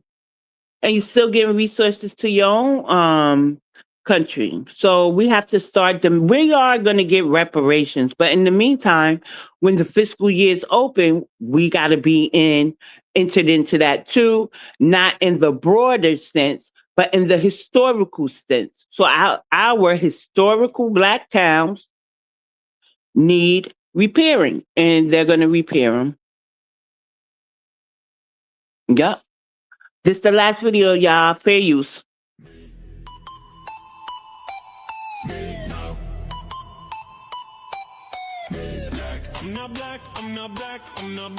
You know, when the ones that actually claim their blackness,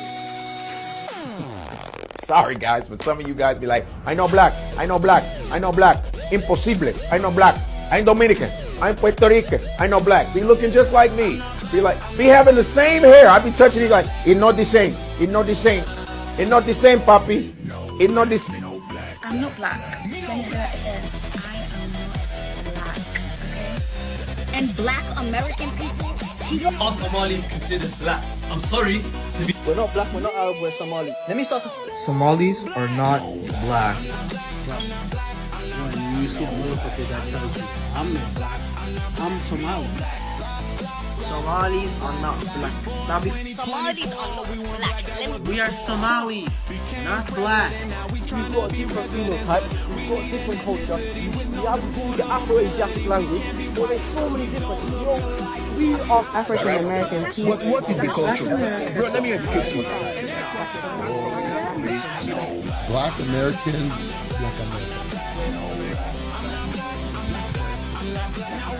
Black Americans.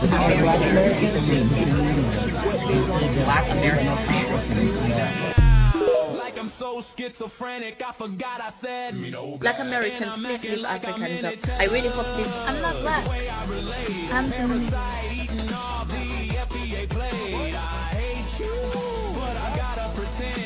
I'm not black, I'm African. They're not black. No. There's a big difference. I came in a plane, they came in chains. I'm passenger in their cargo.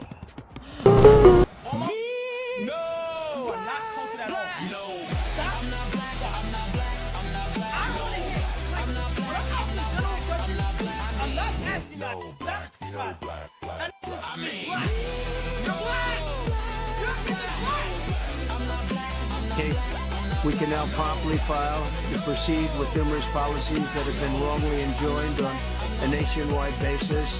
And some of the cases we're talking about would be ending birthright citizenship, which now comes to the fore. That was meant for the babies of slaves. It wasn't meant for people trying to scam the system and come into the country on a vacation. This was, in fact, it was the same date, the exact same date, the end of the Civil War. It was meant for the babies of slaves, and it's so clean and so obvious. But this lets us go there and finally win that case because...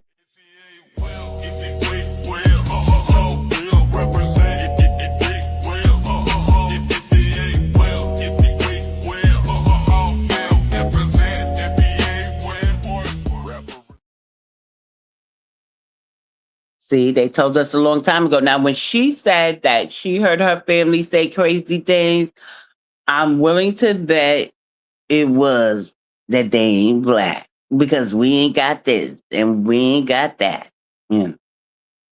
So, we rolling with it. But y'all mean to tell me they should have the same rights as foundational Black Americans? They need some restrictions on them passports. Puerto Ricans need to be able to be deported when they commit a murder or armed assault, because they do that. Okay. Yes. Yes.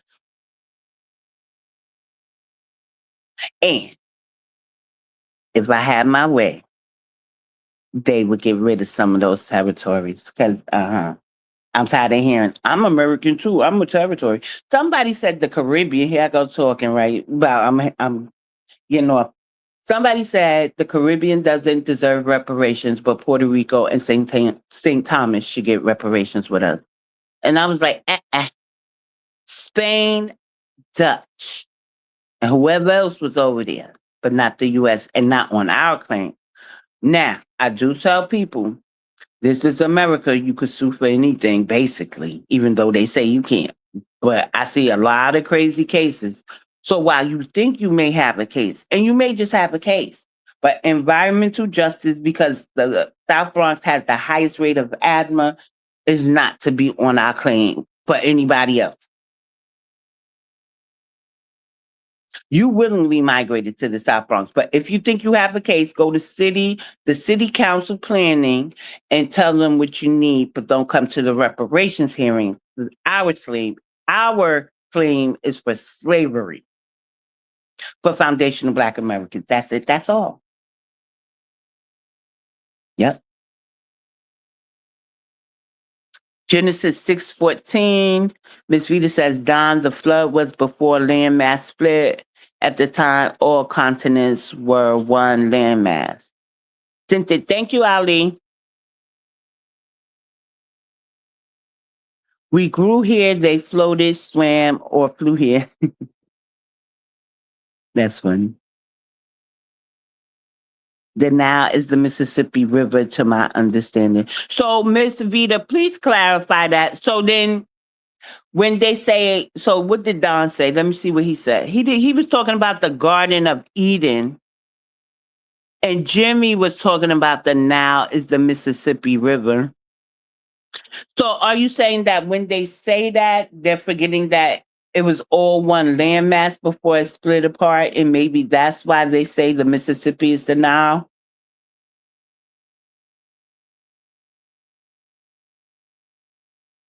I'm gonna wait for you to answer before I click off. I want the answer. I don't want to be rude. Yes. Okay. See, now that makes sense. Now, Ali, I'm going to read it. I got to tell you, I have my spirituality system. I don't plan to convert into being a Hebrew, but I will read whatever you send me to read and to watch. I do agree, right, that we are not African. We're not. But I just don't deny that the slave trade happened. I do know in New York, because I don't want to put it on everybody. I don't want nobody fighting with me now. The Dutch came with 11, but they caught that ship from Spain and Portugal. But by the end of their enslavement era, it was about 4,000 Africans here. So that's the history of New York, right? And there's some other stuff in there. Some of them were used as buffers. The Dutch, the Africans were used as buffers against the indigenous. Yeah. Ms. Vita says, I believe the Garden of Eve was massive. It would have spread through several continents.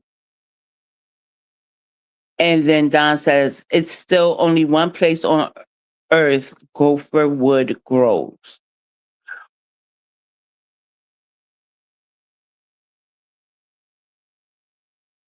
I heard the gopher wood aspect before too.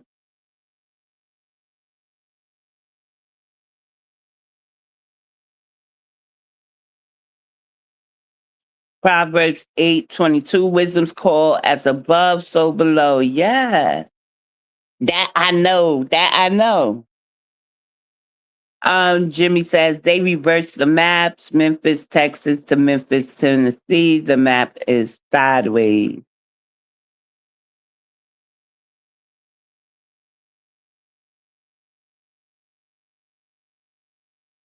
So I want to say thank you to everybody for coming out, for engaging, even bringing certain things to light that I may not know about or may not necessarily agree with. I respect everybody's spirituality, and I respect everybody's ancestors when they say we don't come from Africa. So I get it. Don says the Most High always leaves important clues for us.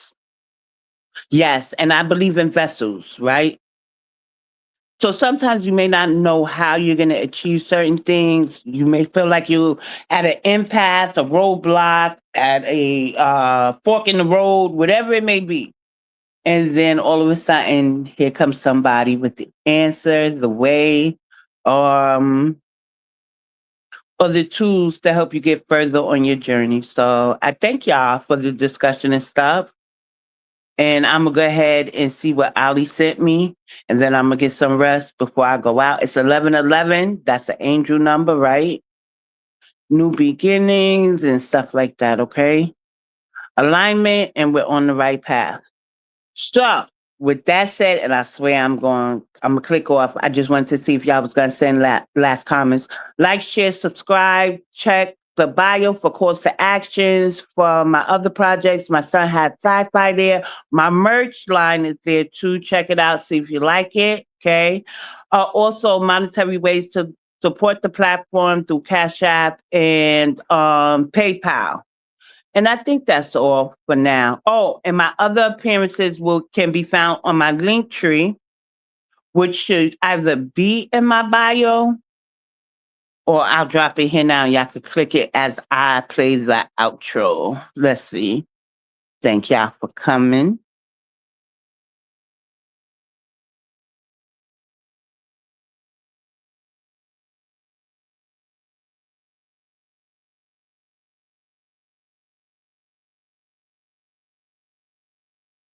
All right, y'all. Be one, family.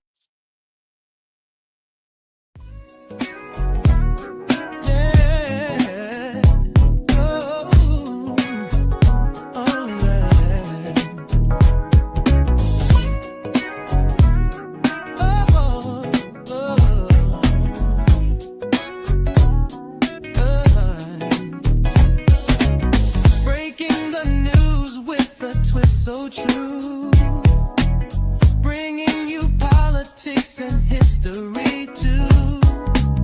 Dive into stories that shape our view. BX has got the facts for you. BX the storyteller, bringing the spark. No one does it better. BX, you've heard the rest, but she's the best. Yeah, she's the best. Oh, from ancient tales to modern schemes, unraveling truths and chasing dreams.